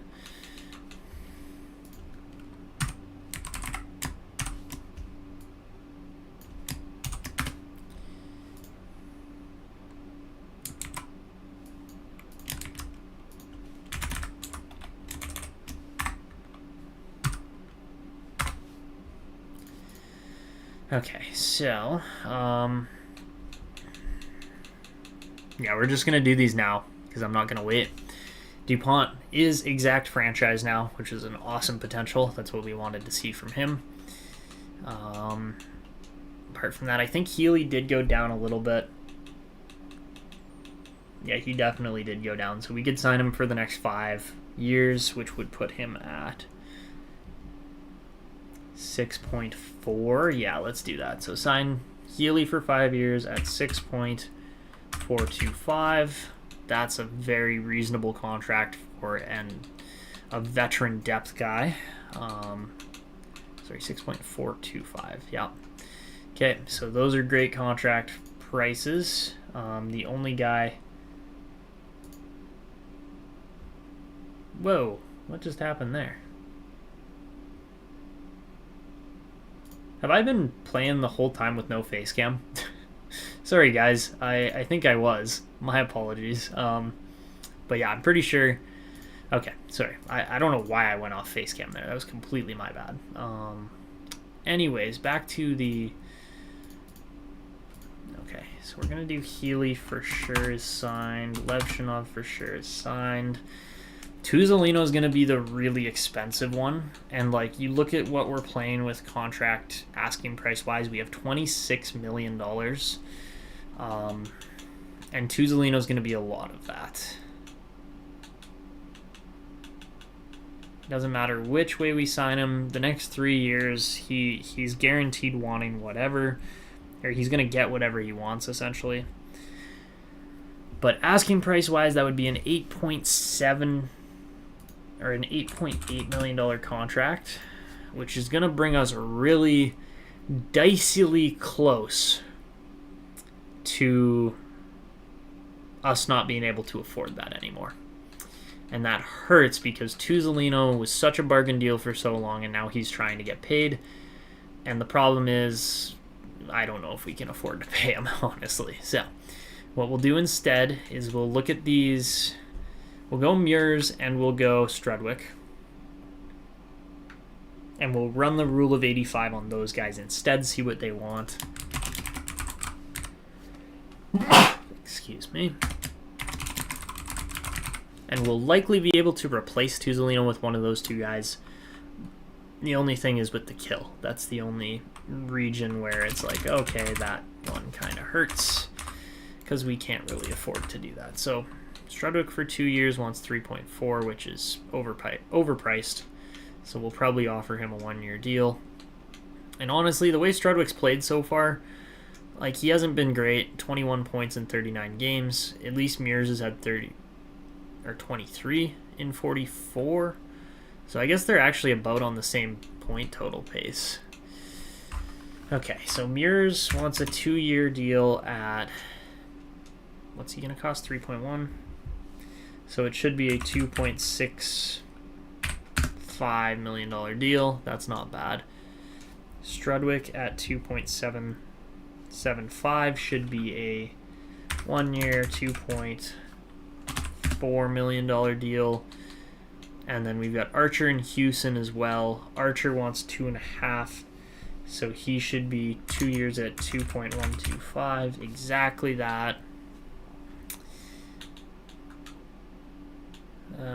Yeah, let's offer him that. So we'll definitely sign Pat Archer. He's a guy that I look at and go, yeah, you could move up the lineup. You could play third line guaranteed all the time.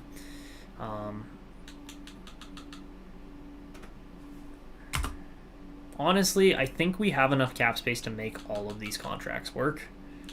We just have to get everybody signed at exactly what I've calculated out. So hopefully that's the case. The only thing we're going to wait on here is we're going to wait to drop the Tuzolino contract because it's such a big one that we need to make sure we have enough space for it first. Robbins wants a lot of money. He's a guy that, we probably could replace with somebody else from the system instead. And we could get a qualifying offer on him maybe, but we'll have to wait and see. Because obviously we want to keep this team together for as long as possible. So, yeah, we'll see what happens here. This is going to be a very interesting and turbulent time for the Growlers. Welcome back, Peaceful. Hello, Hockey Visuals. Glad to see you could make it. Yeah, we're going through some pretty serious contracts. Not dilemmas, but just contract strictness with our team because we have guys like Tuzolino asking for $10+ million now that he's actually performing well. And then we have other guys like Mears and Strudwick who have come into the team and really, started to make an impact, been good depth players, but also aren't really worth paying long-term yet either. Because we still have these other guys that are 34, 30, or that are 30 or 31 and then going to be 34, 35 by the time this next generation of guys is ready to go. But yeah, it's going to be an interesting and kind of tough time here for the Growlers when it comes to the contracts section at least. Also, I don't think we are getting everybody scouted here. Not quite. It's close. Okay, I guess May 17th will be the date then, because Liga barely got that done.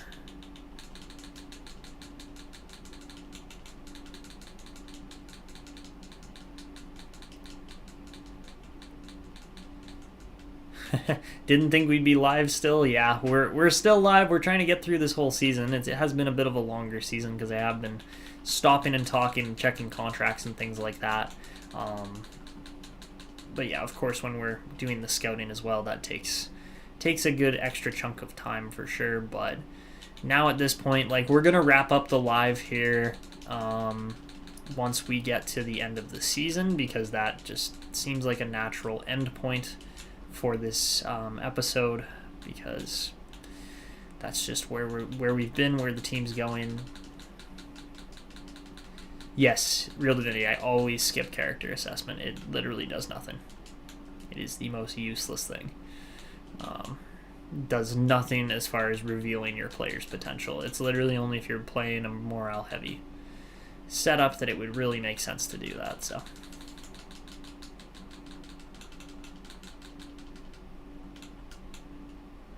yeah.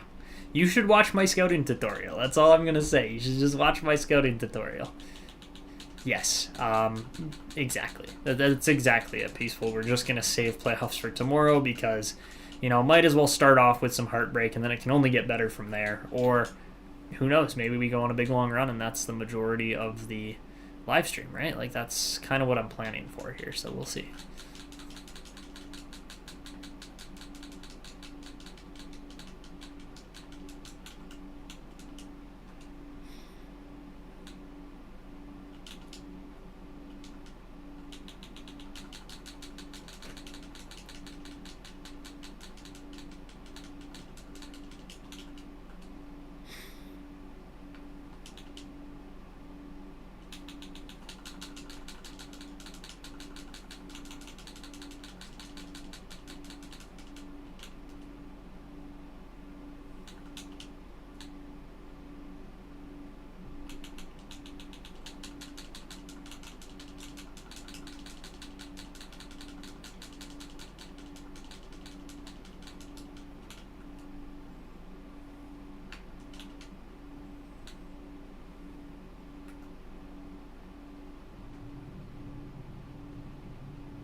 You're welcome, Peaceful. You're welcome. That's exactly the reason as to why I shared a tutorial like that. It was just...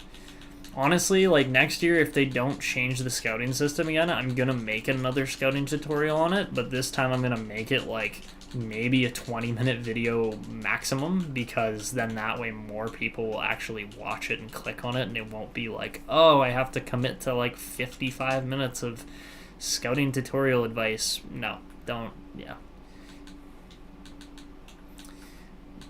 Like, we're going to try to avoid that this time, right? So, but yeah, for next year, again, if NHL 25 doesn't see some drastic changes with the scouting setup, then that's what we'll do. So, all right, 190.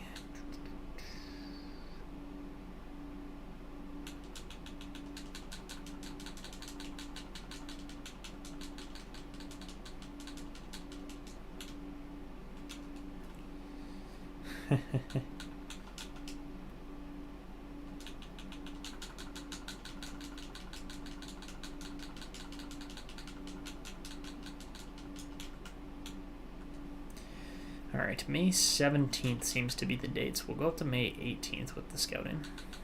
Again, it's like, this is a little flexible. It doesn't have to be perfect on those dates, like those exact dates, but it definitely makes things easier. Oh yeah, I'm going to be watching the Oilers tonight, of course. Of course, it could be their... Technically, it could be their third last game of the entire year, right? So, of course, I got to watch it. Regardless of win or lose, they have just had such a good year. Apart from, you know, how bad the start of the year was. The fact that they've made it this far in the playoffs is just... has blown every other season out of the water in my mind. Based on what they've achieved, so... Alright, back to the calendar. We are done the potential and comparison section of the scouting now, which is great. And let's see, how is our group looking? So yeah, that's the other thing with Stefan Mears, is he is just immediately a leader, which actually really helps this team overall. Ludwig Modin is also looking really good. Also, look at how many guys just love Modin here. That's 1, 2... Is there any others? There's 2 guys for sure that are just like, oh, Modin is my favorite.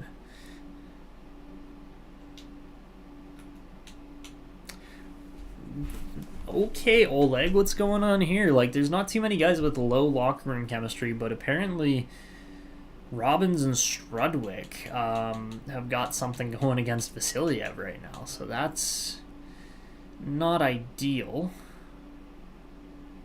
I don't like the fact that Vasiliev, who's he is our oldest and most veteran player on the team besides, like, Tuzolino, is not getting along with the young guys. Like, yeah, they're young guys, but take them under your wing. Don't get low chemistry with them. That's not a good thing, so... Anyways, oh well, we will continue on. Misa is back. Beautiful.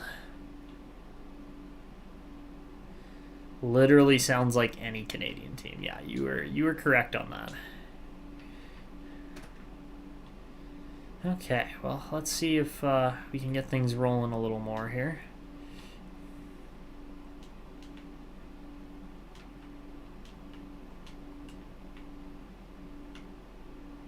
Yeah, okay, well, let's try that lineup for now. Also, we should, any day now, we should get contracts back. So we get Strudwick, we get Archer, we get Mears. Those are 3 big ones. And then we get Levshinov, and we do not get Healy. Okay, so Andy Healy is no longer interested in a contract extension. We shall not, Peaceful. You know why? Because your power is going to go out immediately. That's why. Don't do that. Just don't. Also, how about Milan Sekras actually getting up to a 78 overall? That's pretty solid.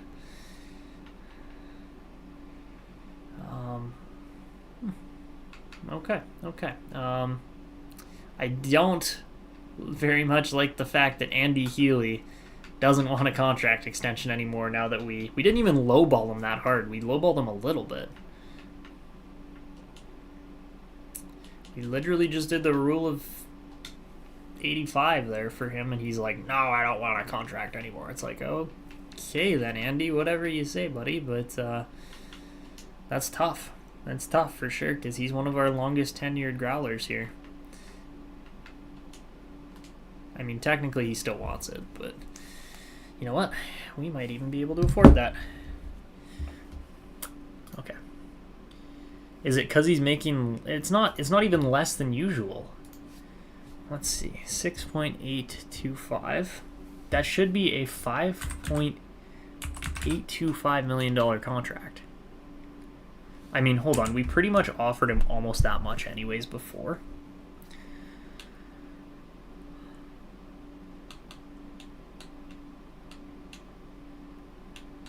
So yeah, let's go 4 years at 5.825 with him, and then with Tuzolino. Well, that's the thing. Is Tuzolino, is he performing well? Yes. He's just under a point per game. He's very close. He's going to have probably like a 78-point season this year or something. But then we have all these depth guys we want to sign too that are going to cost some money here and there, and probably, not that they're not worth the money. It's just that it cuts it really close. Well, if Healy doesn't sign that deal, then it cuts it really close with us being able to afford all these other guys down here. So that is the thing.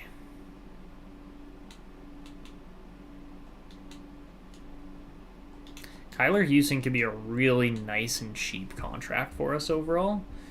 2.175. That'd be a $1.85 million deal. Might not be the best deal ever, but probably would pay off long run. Kuiper, not worth that price point. Oh, God. Seriously, Robbins? What is that? $6 million for what? You scored 12 points in 47 games. Yeah, he's been plus 22. But what? Like... Landon Robbins, it's Landon, right? Yeah, Landon Robbins is walking to free agency. No doubt about it. I was really hoping we could re-sign him, but that's not going to happen at this point, that's for sure. Yeesh, okay.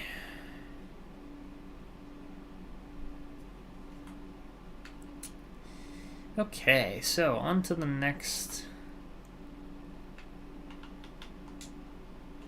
stretch here. I'm really hoping we get Healy signed, and we do indeed. Okay, perfect. So that means we can go sign Wade Tuzolino now. Yeah, let's do that. Because, like, if we go in the system, there's really nobody. There's really nobody else to sign at this point besides, yeah, like, Zamenhov's going to be cheap. Quite a few guys are going to be quite cheap. But yes, it's a essentially $7 million upgrade on Tuzolino. He's actually gone down a little bit here on his asking price, which is good. That brings it down to $8.4 million, and I am absolutely willing to offer him that price. 8.4 is great for the next 4 years.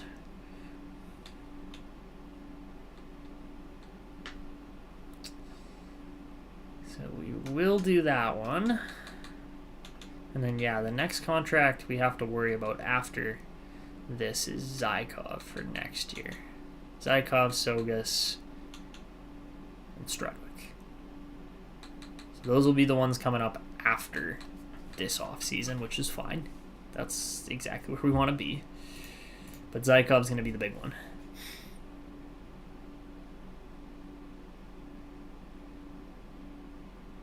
I thought about it peacefully. No, I did, but like we need some championship caliber experience levels here. And we haven't got that yet. Okay, so let's go up to the end of this month. Tuzolino signs the 8.4. That's great. That's a really good asking price for him. And we just cannot seem to beat... The only team we can't seem to beat is the LA Kings. Which, it is what it is, but... Alright, let's continue on here. And Levshnov's out with a sore shoulder till mid-February. Great, okay. Anyways, continuing on, we win one, lose one, win two. Lose to the Coyotes somehow. Don't ask me how. And then we lose Kirka to an injury. And yeesh. Okay. Well, let's go edit some lines here because this is probably a mess. Yeah, it very much is. Okay.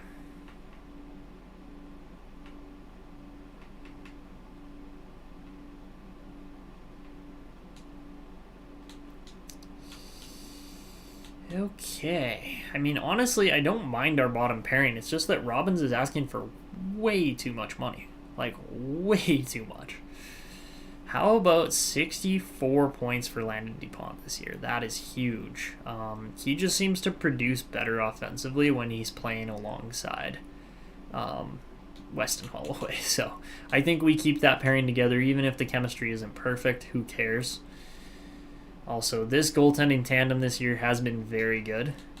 I've got no complaints about it, apart from the price tag of, what's his name? Caden Sanchez. So, but yeah, overall, this team, like, we have so many 90-plus rated players in this team. It's crazy.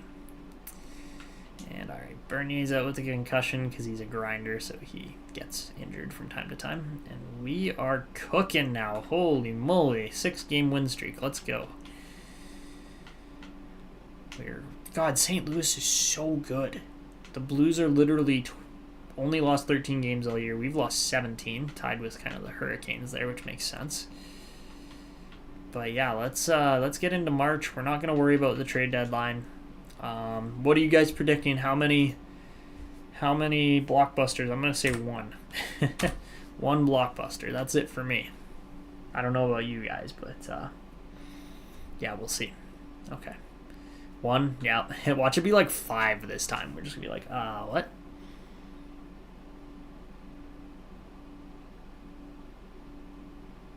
All right, there's one. Cole Hudson to the Rangers from the Devils. That's big.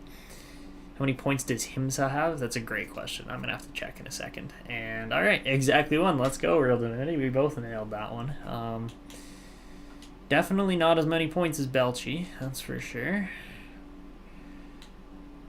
He also got injured, so he's only played 57 games. He's got 47 points in 57 games. So he's been good. He hasn't been crazy good, but, you know, he kind of has a year-on, year-off kind of cycle here. We'll see if he gets rolling. But, yeah, it's good. It's nothing crazy. Meanwhile, we've got these other 3 guys at the top of the team just kind of cruising right now. Yeah, Tuzolino's having a great year as well. Like, I'm very impressed. The fact that Stephen Mears has got 18 goals this season is actually amazing. 34 points is a very good rookie campaign.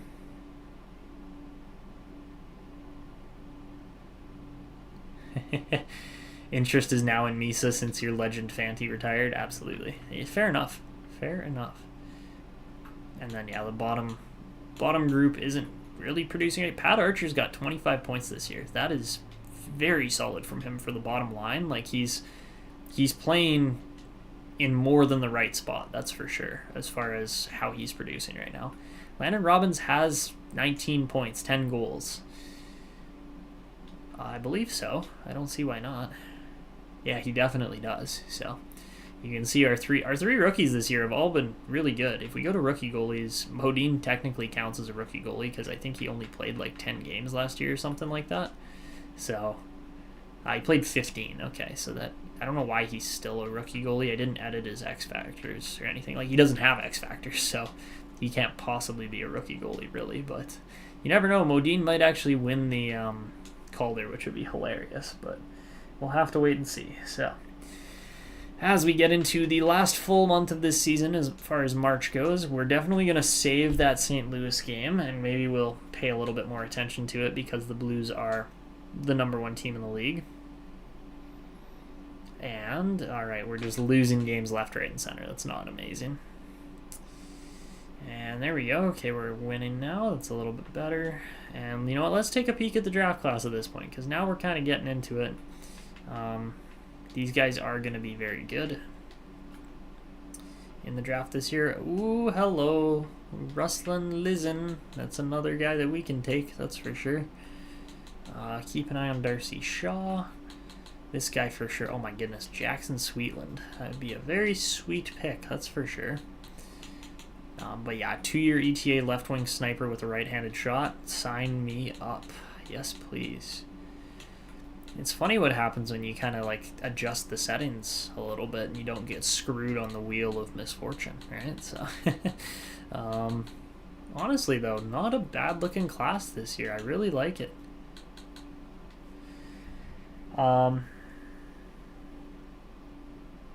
Exactly. Yeah, that's exactly how the rule works. So, the reason why there is a rule for rookie age cutoff is because who is the Flames player that was really good back in the 80s? That was a Russian. He was like 31 years old. It wasn't like Kozlov, but it was somebody like that. Regardless, the Flames had a 31-year-old win the Calder back in like 1988 or something like that. So then the rule got put in place after that you had to be under 25 years old by the time the award was handed out. If you were over 25, you couldn't win the Calder, which, you know, fair enough. Like, it's not an absolutely unreasonable rule. But we're already at 50 wins, and we are cooking right now. Let's put Bernier back in. Mahler's up to an 81. He's had a very, very solid season here. Why is Bernier playing there? That makes no sense. Oh, it's because Ardmeyer got injured. That's why. I actually just want to check Mahler's points here. 51 points. Let's go.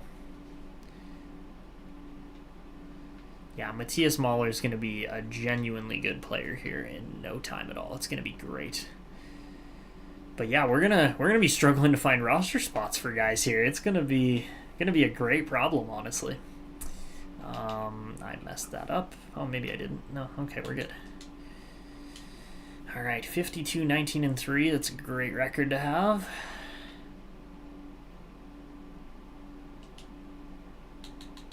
This game is so slow sometimes. Okay, come on, boys. Now it's done that.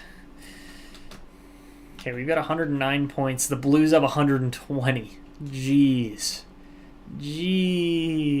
All right, well, okay, we're at 113. They're at 124. They're 11 points ahead of us still. We're not catching them even if we win this game, so let's sim it. Why not? They're a 60-win team. They're possibly one of the best teams the NHL's ever seen. Flynn opens the scoring. We scored 3 in the second period. Almost got a Hedberg hat trick there, so let's see if he can get one here. I'm interested because St. Louis is the top dog, right? They're the team we want to beat, and we so far we are. Power play doesn't go. St. Louis power play does go. I think that's a hat trick for Flynn now. And then they get 2 power plays, and Flynn scores 4 goals on us. Are you serious? Holy, what a team. What a team. The St. Louis Blues are deadly. Come on, boys. Power play. You have to score on that. Simple as that. And we blow that game. Wow, that kind of stunk. 3 goals and an assist for Flynn. 4 points for Hedberg. 4 points for Vasilyev. But, yeah, no. Jace Flynn was just absolutely crazy good. So, yeah, there you have it. He's put up 2 60-point seasons. That's a little high, but just really make sure you're utilizing him in every aspect of your team, because I've seen him score as many as 130 points if you're using my roster, similar to my roster there, Real Divinity. So, all right, let's finish off this season. It's been a heck of a year for the Growlers again. Fabulous point total, 119 points. That might be the highest ever on this team. We will have to check that here quickly in a second, because I do not know what the total actually is, but yeah, wow, what a year again. And we finish, 58, 21, and 3 for 119 points. If it wasn't for the godsend St. Louis Blues here, we would probably be the top team in the league. But yeah, the Blues finished with 134 points. Absolutely insane. I just got a phone call here, guys. I'm just going to mute myself for a second, and then, then I'll be right back.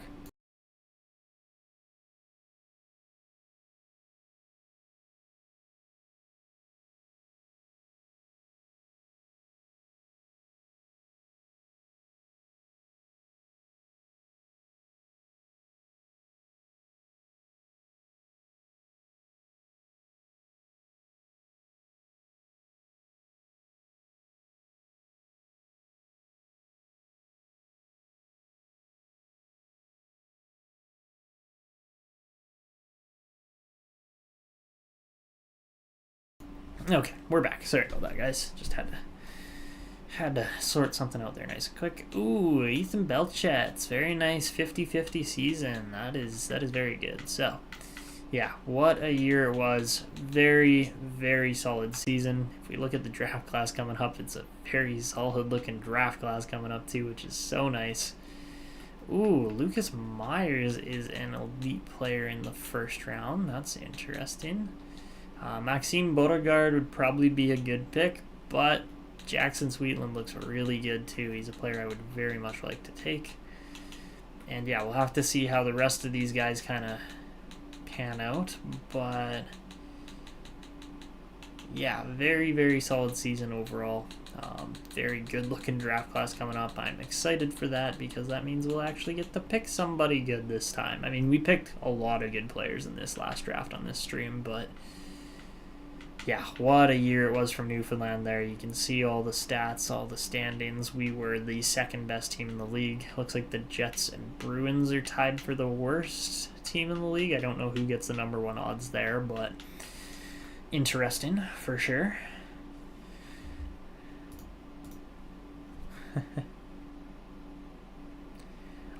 We've never actually won the President's Trophy, so we failed that challenge, but it's fine. It's fine. And 89 points from Hedberg this year. What a year for him, man. That was a pretty solid improvement over last year. Landon DuPont scores 84, so he's over a point per game defenseman. I bet you Luke Hughes scored like 120 points as a D-man this year. It's going to be something stupid like that. Vasilyev scores 72 points. That is up there for one of his career bests for sure. 68 for Teravainen this year. He was just wasn't quite clicking on the same levels as he was in previous years with Belchet's, but how about plus 55 for DuPont? He was just, good things were happening when he was on the ice, that's for sure. 45-point, 24-goal rookie campaign for Stephen Mears. That's great. Strudwick scores 34, so solid. He got injured, though. 20 and 20 for Levshinov. 20 goals from a defenseman doesn't happen all that often, I have to say. DuPont got 16, so yeah, those are your rookie scores this year. Very solid there. 59 wins between the two. That's really good.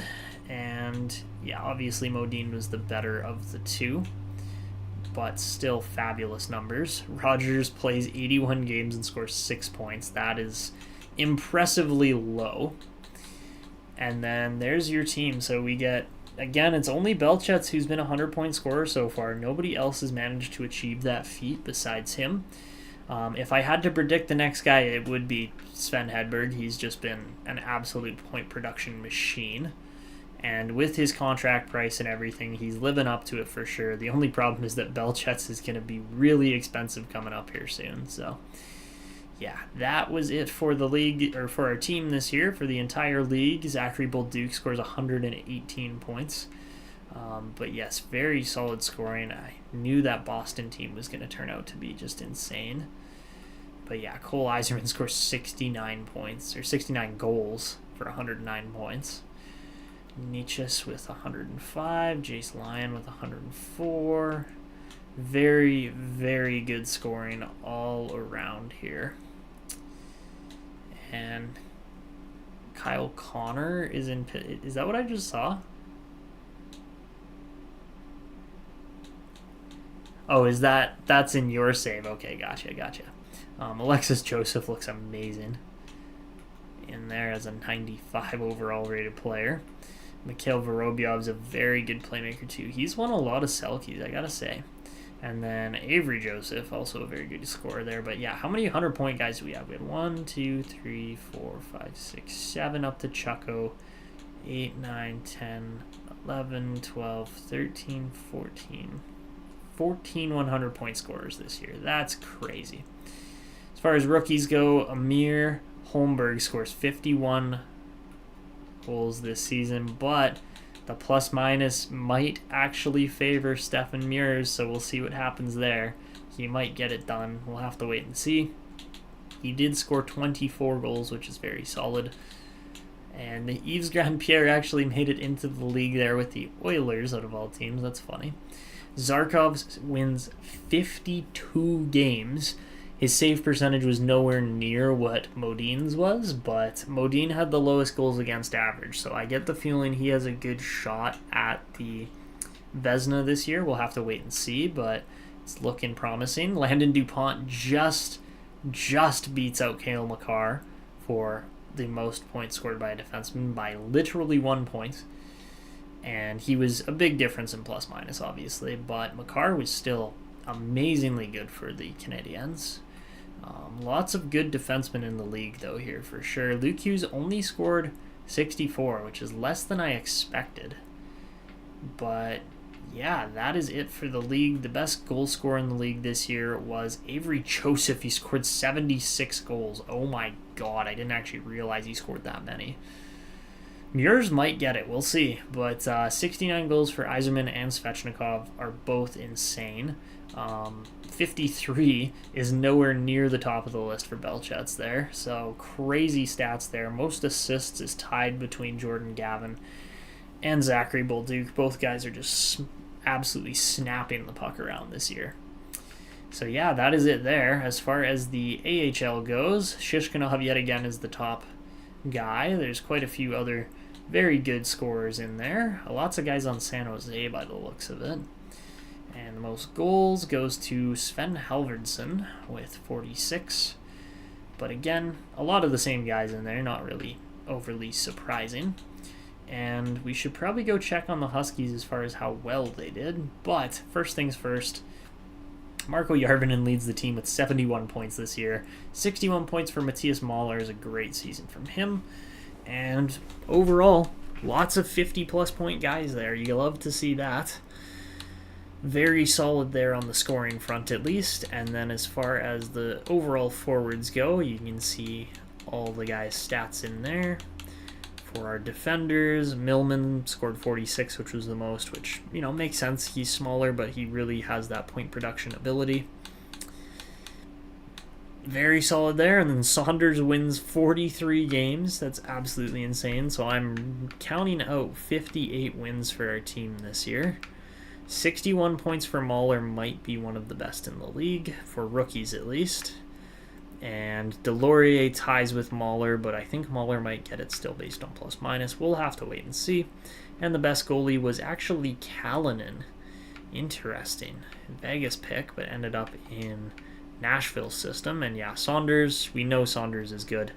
No doubt about that. And yeah, none of our guys make it anywhere near the top for the goal scoring or point scoring in any way, shape, or form, but that is okay because the Huskies go 58, 19, and 5 for 121 points and another first place finish. This team is just a juggernaut here at this point, honestly. Like, you can see the point totals and the scoring, and it's just crazy how well they play. So there you have it. That is the standings for the AHL this year at least, and very, very good totals. Obviously, in the NHL, we were the best in our division by a pretty long shot. Somehow, Boston had one of the highest scoring lines in the league, yet they still finished extremely low in the standings. Don't ask me how that happens, but it does. It's just crazy. I don't even understand how that happens, but oh well. That is it for this season. Second place finish yet again. 119 points. I think 119 is our best ever. Let me just double check that. And 119 is by far and away our best season ever. Somehow St. Louis was just that much better than us still. But yeah, what a heck of a year. Very happy with how this team turned out and how everybody played, and that we didn't just tank it out and were really bad or anything. We weren't quite as much of a super team as I would have liked, but we'll take that result. Again, a top 2 finish is still about as good as you can ask for with a team that's not scoring all that much. So let's go Growlers. It's been a heck of a year, heck of a run, and we will be taking on, I believe it's going to be the New Jersey Devils yet again. The only way we're not taking them on... We'll be taking on the Tampa Bay Lightning by the looks of it. So let's just advance a day, confirm that that is the case. And we didn't complete anything, funny enough. But yes, it will be the Tampa Bay Lightning in round 1. So let's go take a peek at this team. Obviously, you know, this is the team that has been built around that draft pick that we didn't take in... Where is he? Is he even on this team anymore? He used to be on this team. I don't think he is anymore. Okay, so, I mean, Mathot got picked out from before where we could actually grab him, but they did used to have a center that was picked one pick before Pat Archer. Honestly, this team doesn't look all that crazy. I don't have a whole lot of fear of this team, but it's also teams like this that can just knock you right out of the playoffs in the first round. So keep an eye on the Tampa Bay Lightning. They are still going to be a challenge regardless or not of how good they are. And